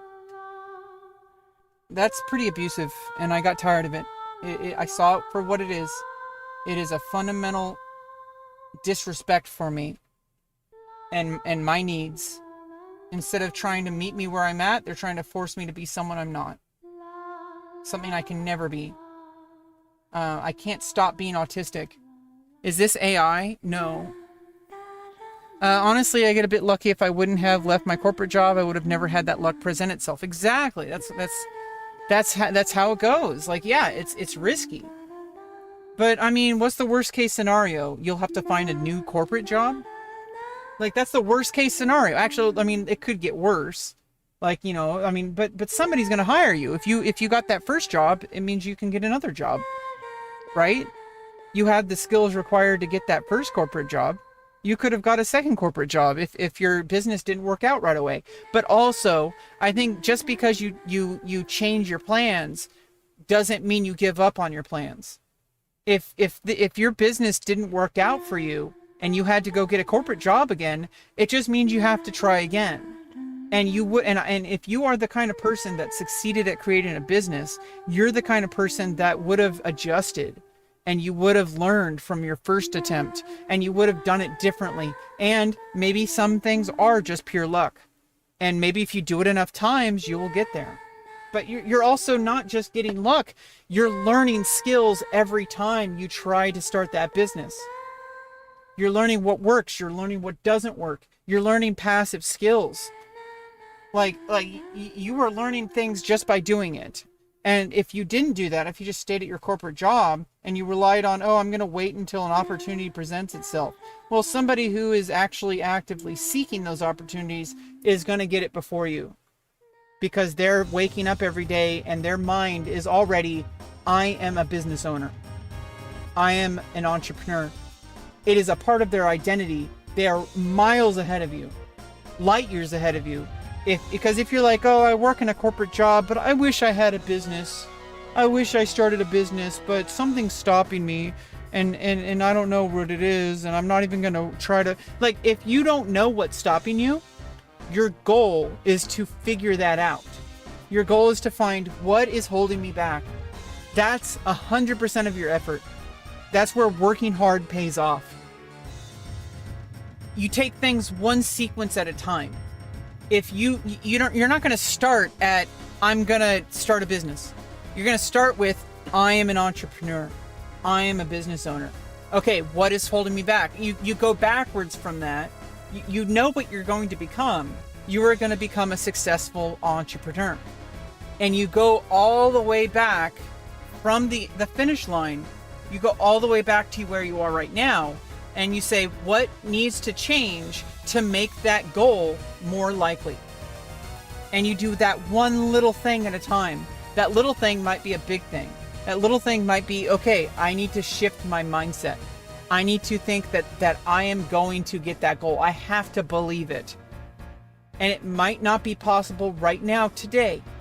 But if I have that in my mind, all my decisions stem from that belief that I will succeed as an entrepreneur. And so every single day, all of your decisions focus around that center of gravity, that you are somebody who will do whatever it takes to reach that goal. And so all your decisions, it's going to be like little intricate decisions. But if you think of like everything as an intricate decision without that core belief that you are somebody who will succeed as an entrepreneur, you're going to get lost in the weeds. You're going to be like, okay, well, I need to wake up at 5 a.m. every day. I need to drink green tea every day. I need to drink, vegetable juice. I need to stop eating red meat. I need to take these supplements. I need to do this. I need to watch this YouTube video. You're going to get lost. You're going to get completely lost because you're forgetting that all those things are just intricate little teeny variations. Those things are not what leads you to success. They are just actions that, with the right actions over time, will compound into creating the situation that actually allows success. But those things actually don't particularly matter. Now, if drinking green tea helps put you in a mindset where you are now stronger because you're healthier, because now you have a focus in your mind, and then you take out a pad of paper and you start, working on what you need to do.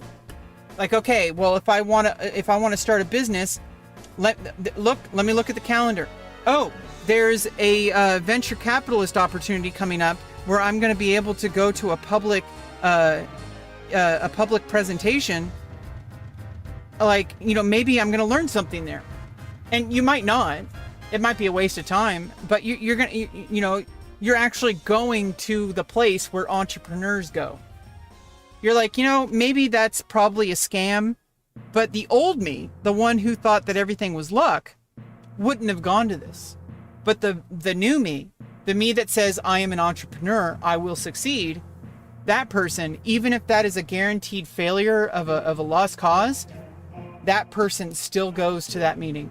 That person meets the other entrepreneurs. That person goes to the convention. And you might not get anything out of it. It might be a complete waste of time. But it doesn't matter because you are the person that said, hey, if I want to be an entrepreneur, these are other entrepreneurs. I should do what they do. I should find out what environment they're in. I should find out what they talk about, what they think about. Those things are really what you're learning. You might not get, and you might actually get lucky. Somebody might actually give you their business card and want to talk later and say, hey, I like your business idea. Let's actually meet for lunch at this time. Let's put it in the calendar. We're going to meet for lunch and we're going to talk about this and see what we can do. That won't happen if you didn't go to that goddamn convention. It's probably not going to happen, but what will happen is you will be observing. You're going to a place where other entrepreneurs go. You're listening to what they talk about. You're looking at how they dress. You're looking at how they carry themselves. You're listening to like what they do and what works and what doesn't work. You're gathering information. Whereas if you were just like, oh, I work at a corporate job, I just need to make ends meet. I want to start a business, but I don't really know if that's going to work out. Well, you're probably like, oh, well, that convention costs $250 to go per day. Maybe I could spend that on a new PlayStation or something. Like, do you understand? Like, the way of thinking is fundamentally different for successful people. Successful people say, this is where I need to be. I need to be where the successful people are. I need to be doing what they do. I don't know why they do what they do, but I need to do what they do so I can actually start to pick up on what they do. That is what a successful person does. What are you drawing? I have no goddamn idea. I'm just drawing random things. We started out with common sense, bruh. Like literally the text. You can kind of see it still, but it's starting to kind of fade out into the drawing. It said common sense, bruh. Bruh.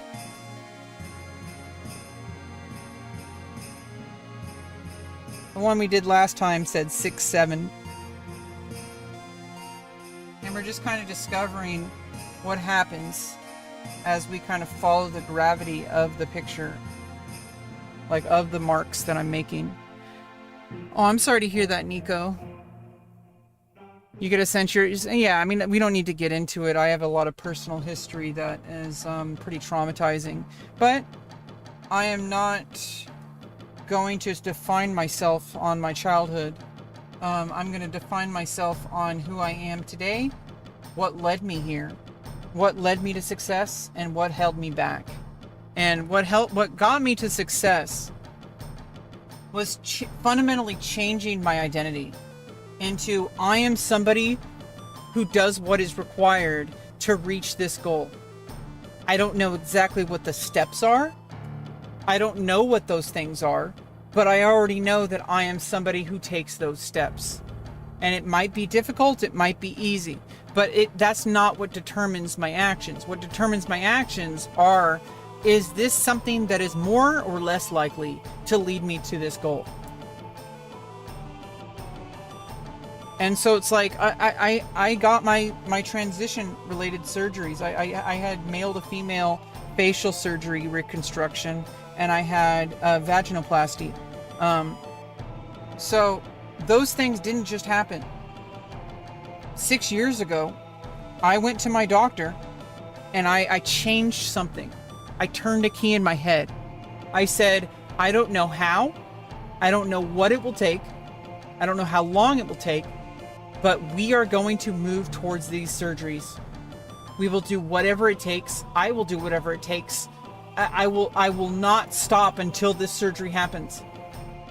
And just day by day by day, I started talking to the doctors. I started taking hormones. I started moving forward in the direction that would lead me towards those surgeries. And I made them happen. And for a little bit at the end there, it actually wasn't guaranteed.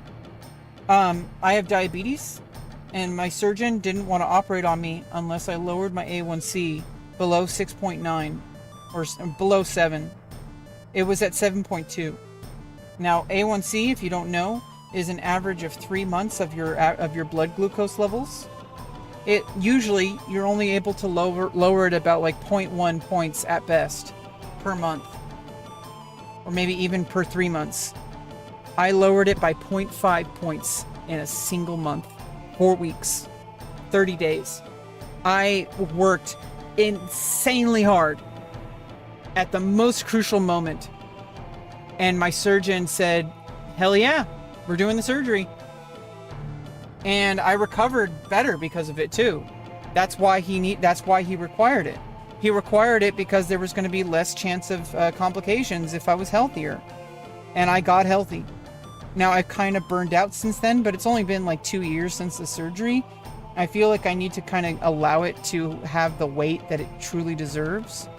Hope you're doing good. Yeah, Stuart. But here's the difference is nothing will ever take that surgery away from me now. I did the hard work. I did what was required at the most crucial moment, and it happened. And it worked out exceptionally well. There were no complications. Like, we avoided all the things that he was trying to avoid. It's not bad But it's just like, it's not bad. Diabetes isn't bad, but it was preventing me from that very specific goal of having the surgery happen. The doctor did not want to operate on me until my A1C was at a level he wanted it to be. And that wasn't guaranteed. I had to wake up every day, eat an insanely restrictive diet. I wasn't starving myself, I was eating plenty. But I couldn't eat certain things. I was only eating a very deliberate, constructed, like extremely min-maxed diet that was deliberately designed with the help of Perplexity AI, with heavy research into A1C and diabetes and meal planning, nutrition, and exercise. And like getting plenty of sleep was also part of it. I min-maxed to the extreme. Okay, I made it sweaty. This was my 100% entire identity, was making sure that I lowered that A1C soon enough to get back on the schedule for surgery.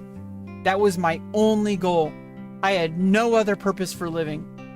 I was a single track mind. I was absolutely insane, but I achieved insane results. So like I got what I worked for. That's where hard work pays off. When you know that your hard work is deliberately achieving something that is a very specific goal, that is where hard work pays off. And obviously, you know, everything was kind of like slower paced until then, and that was just the final moment. So it's like waiting until the opportunity is right to do the right kind of hard work sometimes is really all you really need to be on the lookout for. Putting all this hard work in, obviously it's good, but if I can't sustain it, then it's not really going to be good. I'm going to burn out. I'm going to start eating pizza and like potato chips and stuff. Like, that's not good. I needed the surgery to happen, and so I stopped eating all forms of extra carbohydrates. The only carbohydrates I was eating was like oatmeal, fresh like bananas, and like oranges, like apples, bananas, oranges for sugar, for low sugar spikes. And I was eating carrots and celery for snacks. I even got rid of popcorn, which is like, you know, it was like, you know, not like microwave popcorn. I was only eating regular, like, you know, like air popped popcorn, like the really low glycemic index, but it still has carbs that was affecting my blood sugars. And so I cut out popcorn, even though I enjoyed popcorn, and I switched it with carrots and celery.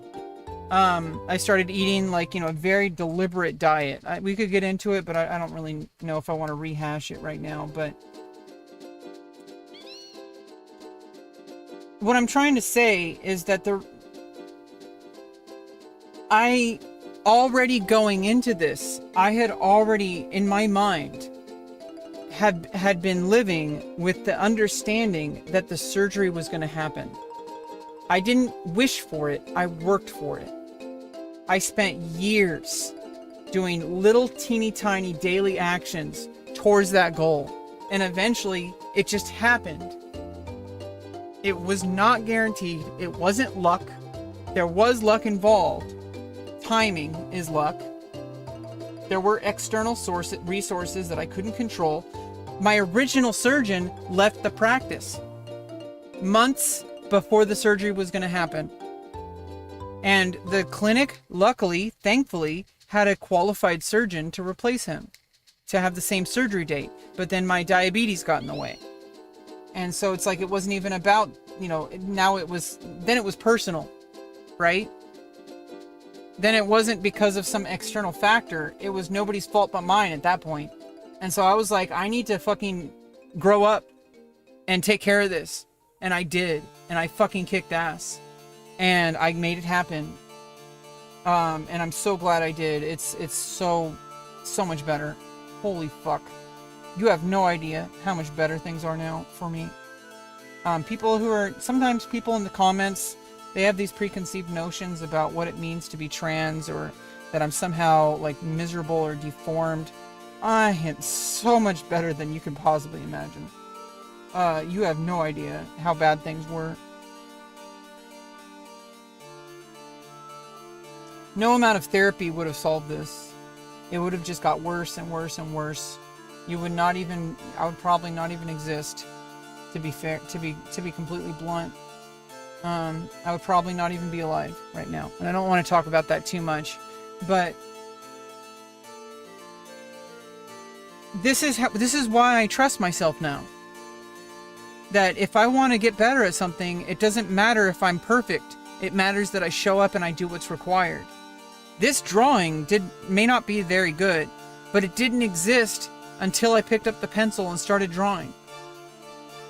It's one step along the way towards becoming a better artist.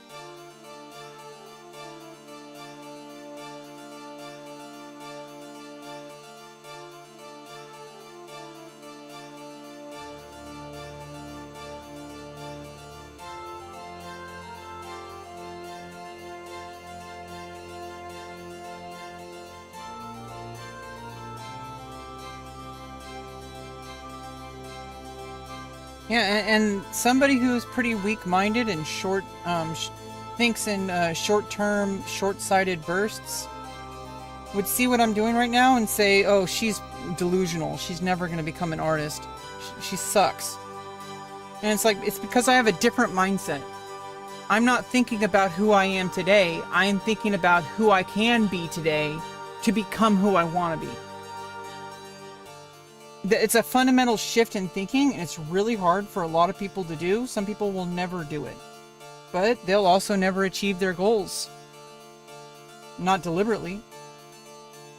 Like, they might get their goals on accident, but, you know, I wish them the best of luck, but I don't wish any bad things to happen. Like, I don't think they deserve to be a failure, but you kind of like set your own fate for yourself if you just have these limiting beliefs about yourself. You think you should give up just because you're not already good at something. Well, then how are you going to ever get good if you don't show up? The Gooner short? Yeah, Joe. Yeah, always be gooning.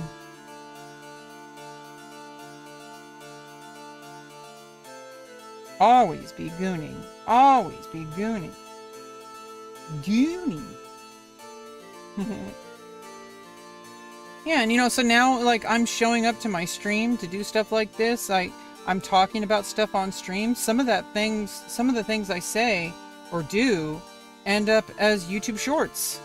They might not be the best content out there on the internet, but they exist. They wouldn't have existed if I didn't click on go live.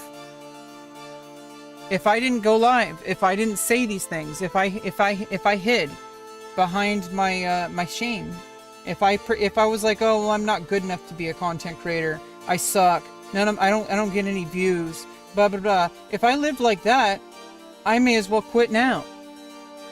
I'm not living in who I am today. I'm living as if I've already achieved the success I'm aiming for. Because what does the successful Rebecca think? I may not know exactly what she thinks because I'm not her yet, but what does she align herself with? What does she do? What are the kind of things, like, I'm trying to think like who that version of me is going to think. I'm trying to do what that version of me would do. I may not execute it very well, but I'm trying to think in a way where the things that I do align more with what my belief of that future version of me is gonna do. Like, if I wanted to be a successful, like, professional, like, extremely expert level artist, well, what does an expert level artist do? She puts pencil to the paper. That's like a good place to start, right? Because an artist doesn't become an artist by not drawing. They become an artist by drawing. Like, but it's so hard for people to make that mental shift. It's actually probably the first step It doesn't mean that it's a really important step. Some people get to it easier than others. It took me like 30 years of living life to finally get to that point where I said, you know what? I'm not going to just cry about not having things that I need. I'm going to do something about it. It took I was 31 years old when I said I needed these surgeries. I need to start working with therapists. I need to get myself out of this trailer park. I need to do something. And I stopped crying about it. I stopped being delusional. I started working with people to make it happen. And it's starting to happen. I'm starting to actually, like, I got my surgeries. That's already a big deal. And now I'm starting to, I have agencies now that are finding housing opportunities for me. Even when I'm not even doing anything. They're doing it behind closed doors. Like, they're doing it in the background. Even while I'm, like, not while I'm sleeping, because they're like, you know, they only work during the day. But they're doing it right, well, maybe not now because today is Sunday. But they do it during the time that I'm doing other things. Either and there's nothing I can really do to speed that up. And so it's like, I'm trying to learn how to just, okay, I need to live my life as if I've already gotten new housing. As, you know, because what am I going to do once I get into new housing? Like, you know, once you, like, if you magically had $1 million, it doesn't mean you stop being alive. You still have problems to solve. So it's like, if your goal is to become a millionaire and you start taking actions that, you know, hey, things are starting to look like it's going to happen. Well, you better start thinking about how you're going to live your life once you become that person. What is a millionaire going to do every day? Like, are you going to just, you know, be content with making $1 million and then just stopping? Or are you going to try to, you know, optimize and become better and start things that actually matter to you? You know, maybe you made $1 million doing something that doesn't 100% align with who you are. Maybe you want to pursue a hobby.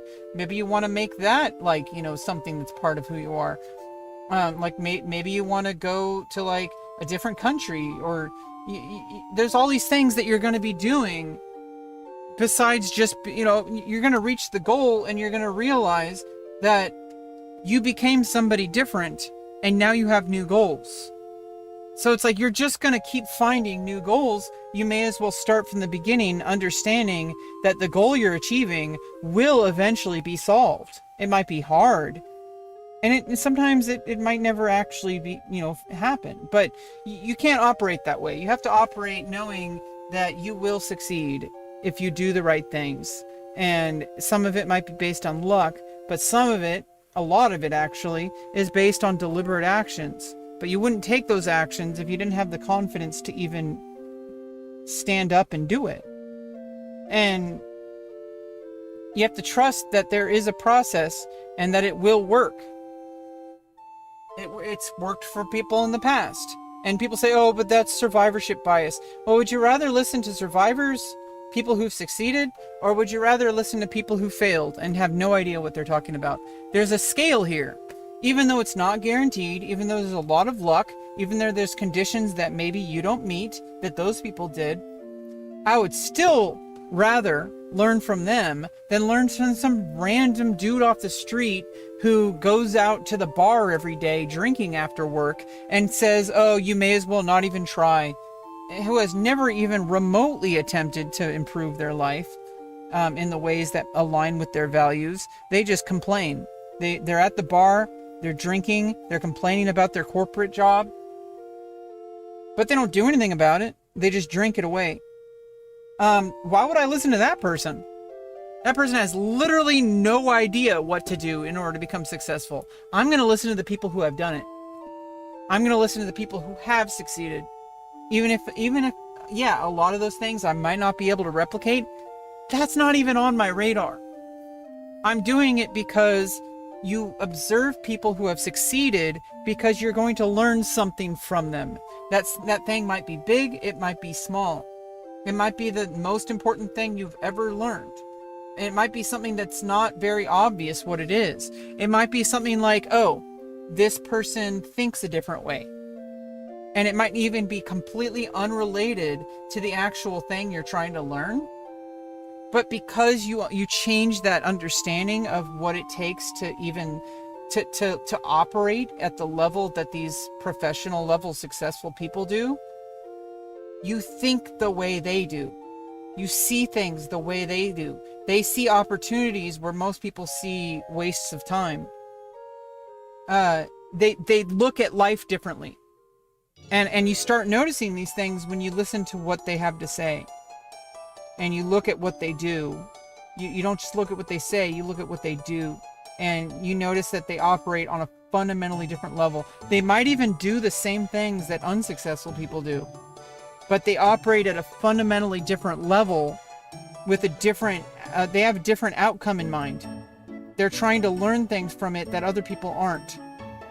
They're not focused on the outcome, they're focused on the process. There's all these sorts of things that you can learn from somebody who's successful and or a professional at something.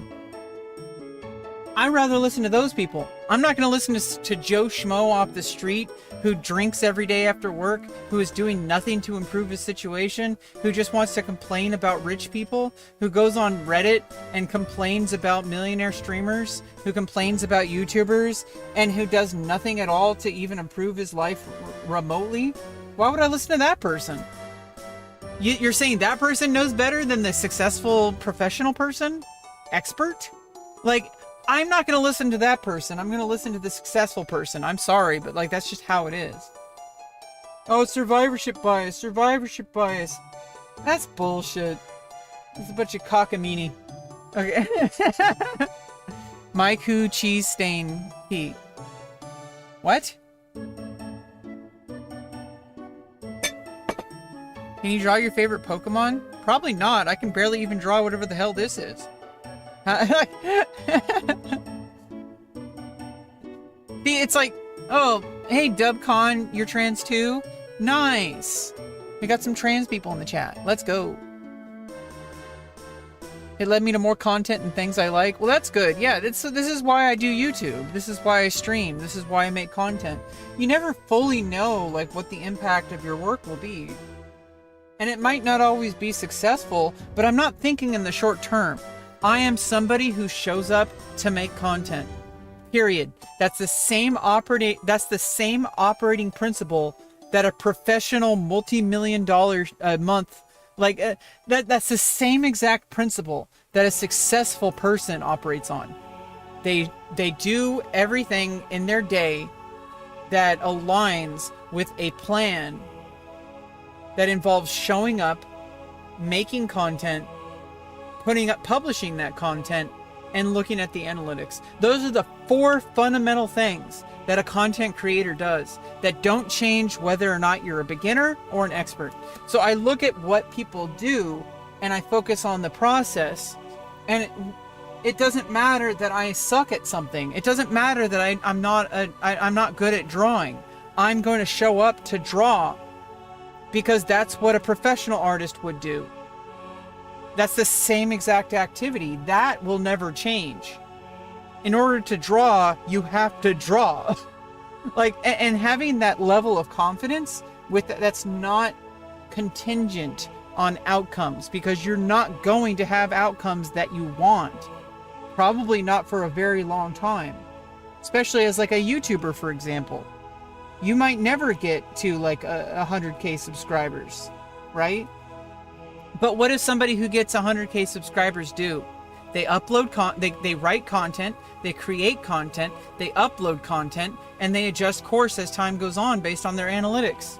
Or they ignore analytics and they keep doing their own thing, and that ends up working.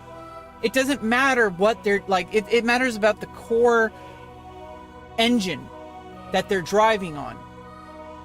Their engine is going to be the same engine whether or not you're an expert or a beginner. And so I'm going to try to find a way to make that engine my own. And so I'm going to do what's required. And I have a vision for myself that might not align to all the people in my comments. There are people in my comments section who are going to say I'm delusional, who are going to say because they're thinking differently than I am. They're looking at the short-term outcomes. They're looking at what they see. They don't see all the things I see. They don't see the fundamental shift in thinking that I have. if you look at things through that lens, you start to see me as highly successful.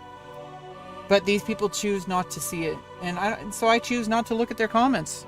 Well, I guess I'm going to look at them, but I choose not to take their comments seriously. They don't have an emotional weight on me. You're 31 trans MTF from UK. Nice. Yeah, basically just put your foot down and never stop demanding what care you know you need. That's how you get the surgeries to happen. Do whatever you need to get access to that health care. Talk to the right doctors, keep doing what they say, do what's necessary, work with the doctors, stop giving up. The only way you're going to get this health care is if you start putting your foot down that this is who you are, and you can't, you need to operate on a level where you are never going to take no for an answer.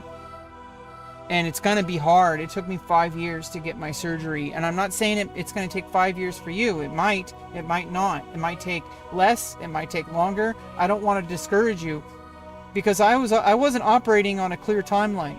I was operating on, I am going to make this surgery happen. That much I knew for a fact in my head. I am going to do what is required to make this happen. There is nothing that will stop me. I will keep fighting. I will keep trying to find the doctor. And I made it happen. I fucking made it happen. So don't give up. Ever. That's like the biggest advice I have to any trans woman out there trying to get these surgeries. And honestly, any trans man trying to get their things. Or basically anybody trying to get anything. This doesn't just stay in the isolation of transness. This is something that you can apply to anything in your life. Put your goddamn foot down, make a stand, and don't let anybody push you around. Don't let people steer you away, because they have no idea what they're talking about. They're not living your life. They're not inside of you. They don't understand what your process is. They don't know what your goals are. They're looking at things through their own lens. Ignore the fuck out of them, because they have no idea what they're talking about. Now, if you find people who are going to help you along your way, those are the people you need to listen to. People who are going to support you, people who are going to find you the resources you need, people who are going to open doors for you. Those are the people who deserve your attention, because every time you look at a negative comment on YouTube or something, or some loser on Reddit telling you how you should be, well, now you're taking that energy away from the people who deserve it. The people who are going to be there for you, people who are going to fight for you, people who are going to open doors for you. They matter. And if you're putting your energy into those other people, the people who want to tear you down, people who want you to fail, people who are trying to convince you that their way is right and your way is wrong, those people don't deserve any fucking iota of your energy. You could put that energy into the people who are going to make you succeed. That's what I've learned about transitioning.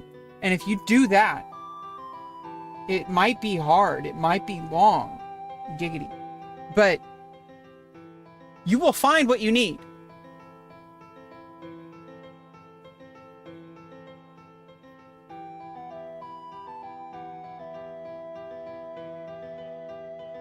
And I guess that's something that's really strong.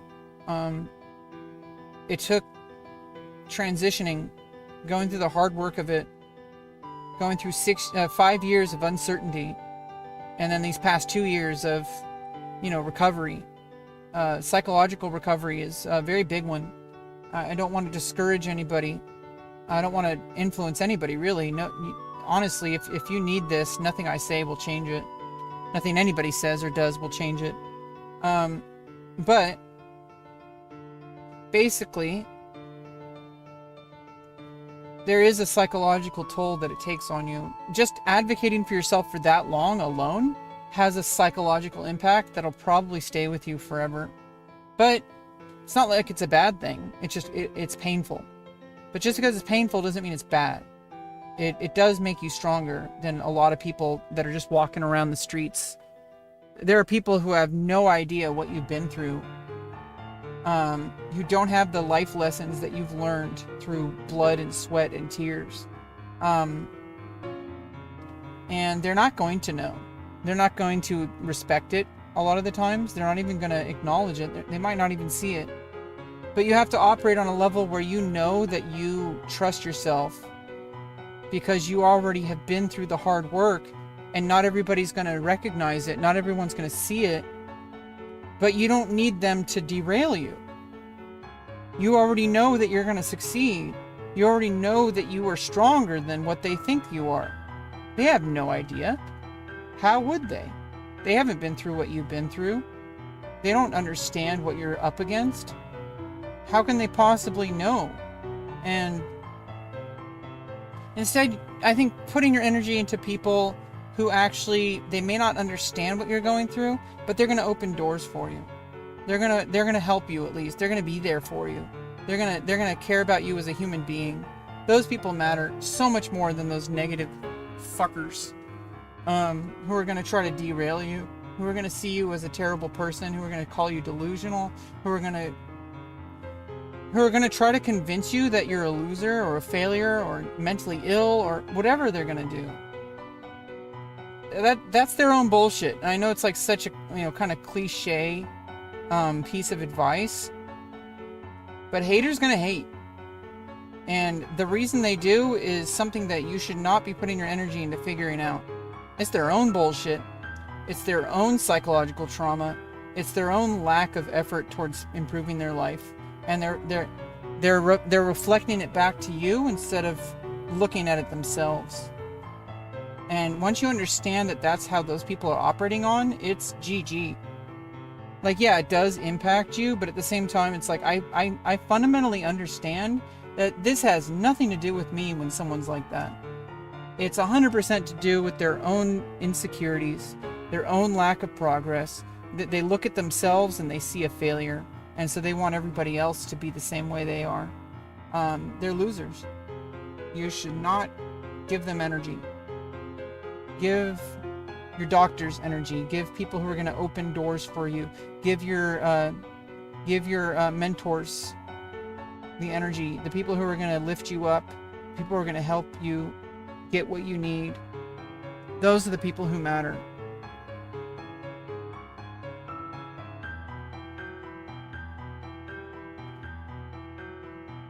That's what I've learned.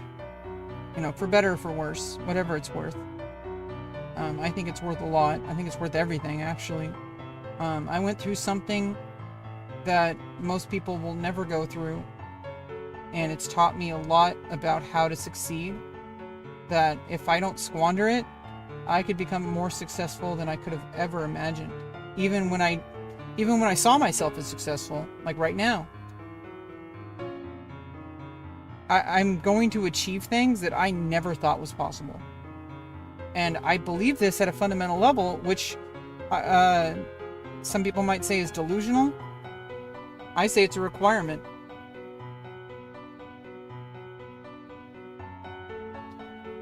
That's what's going to lead me to success.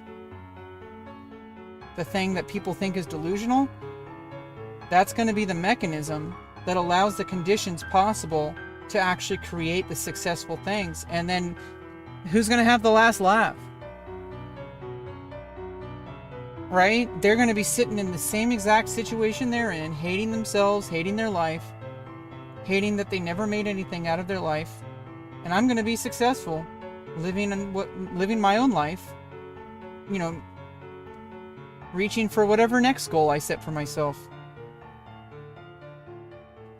Finding meaning out of life, making meaningful connections, making meaningful relationships, things that truly matter in this life. And they're just going to be complaining. They're going to find more reasons to convince themselves that I'm actually a loser. They're going to convince themselves that I just got lucky. They're going to do all sorts of things. That's what they do. That's why they're on Reddit.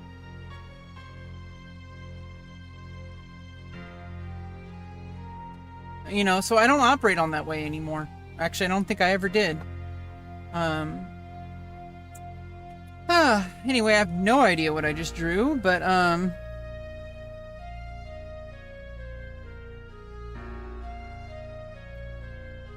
you gonna add color? We could. But I'm actually kind of done for now. I think this is, I try not to focus so much on completion.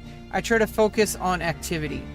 So when I start drawing, I'm not, obviously my goal is to finish it, but if I got something out of it just by doing it, then it already succeeded. This did something that not doing something would never have accomplished. I actually put a pencil to paper. I did something. I utilized different techniques. I trained those techniques either passively or deliberately, and it served its purpose. And, you know, now it's, you know, just another thing that I did, and then I move on to the next thing. I put it in the pile. It's stashed away.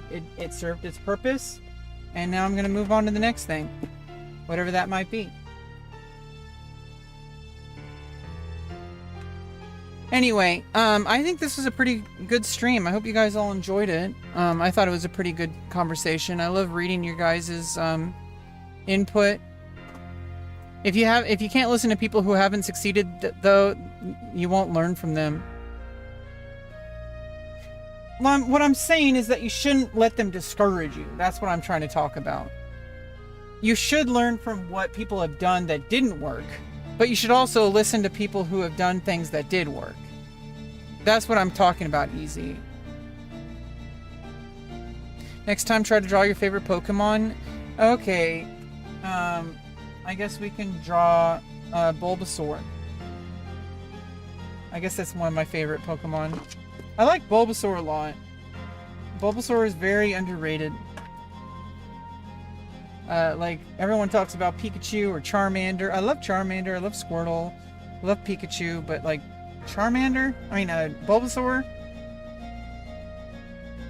Very underrated personality. Like, he's grounded. He's a grass type. You know, like, Earth. Yeah. Yeah. I hope you guys enjoyed the stream. Listening to a homeless person telling you how to become a millionaire. Exactly. Like, I'm not gonna listen to some homeless person telling me that I need to invest in, oh, you need to invest in this because it's gonna make you a millionaire. Like, I'm gonna listen to what people who are millionaires, what kind of advice they have about investing. I'm not gonna listen to some random dude because he read like an article on Facebook about why you need to invest in Dogecoin. Okay, like,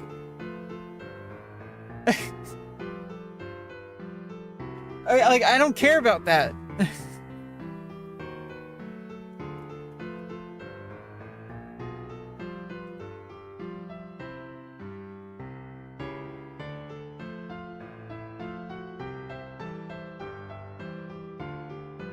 Anyway, I'm gonna head out.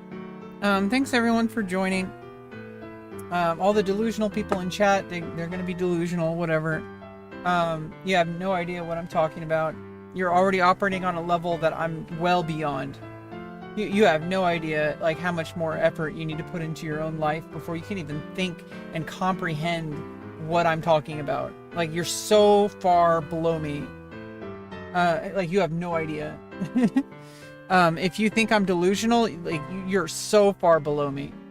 You have no idea what I'm operating on. I am so far and above where you think I might be. Like, you have no idea. Like, you're thinking way too simply. You're thinking way too short term. You're thinking very surface level. You're not thinking at the deep levels that I'm thinking of. That I already have proven success, that have continued to lead me towards a better life, that are I'm operating on a level that you can't possibly comprehend. And that's okay, but you know, those people are going to be ignored.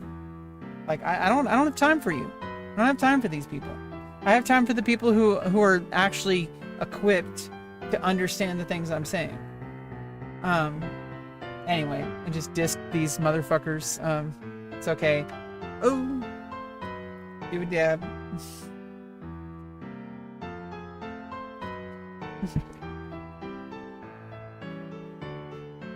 Ah!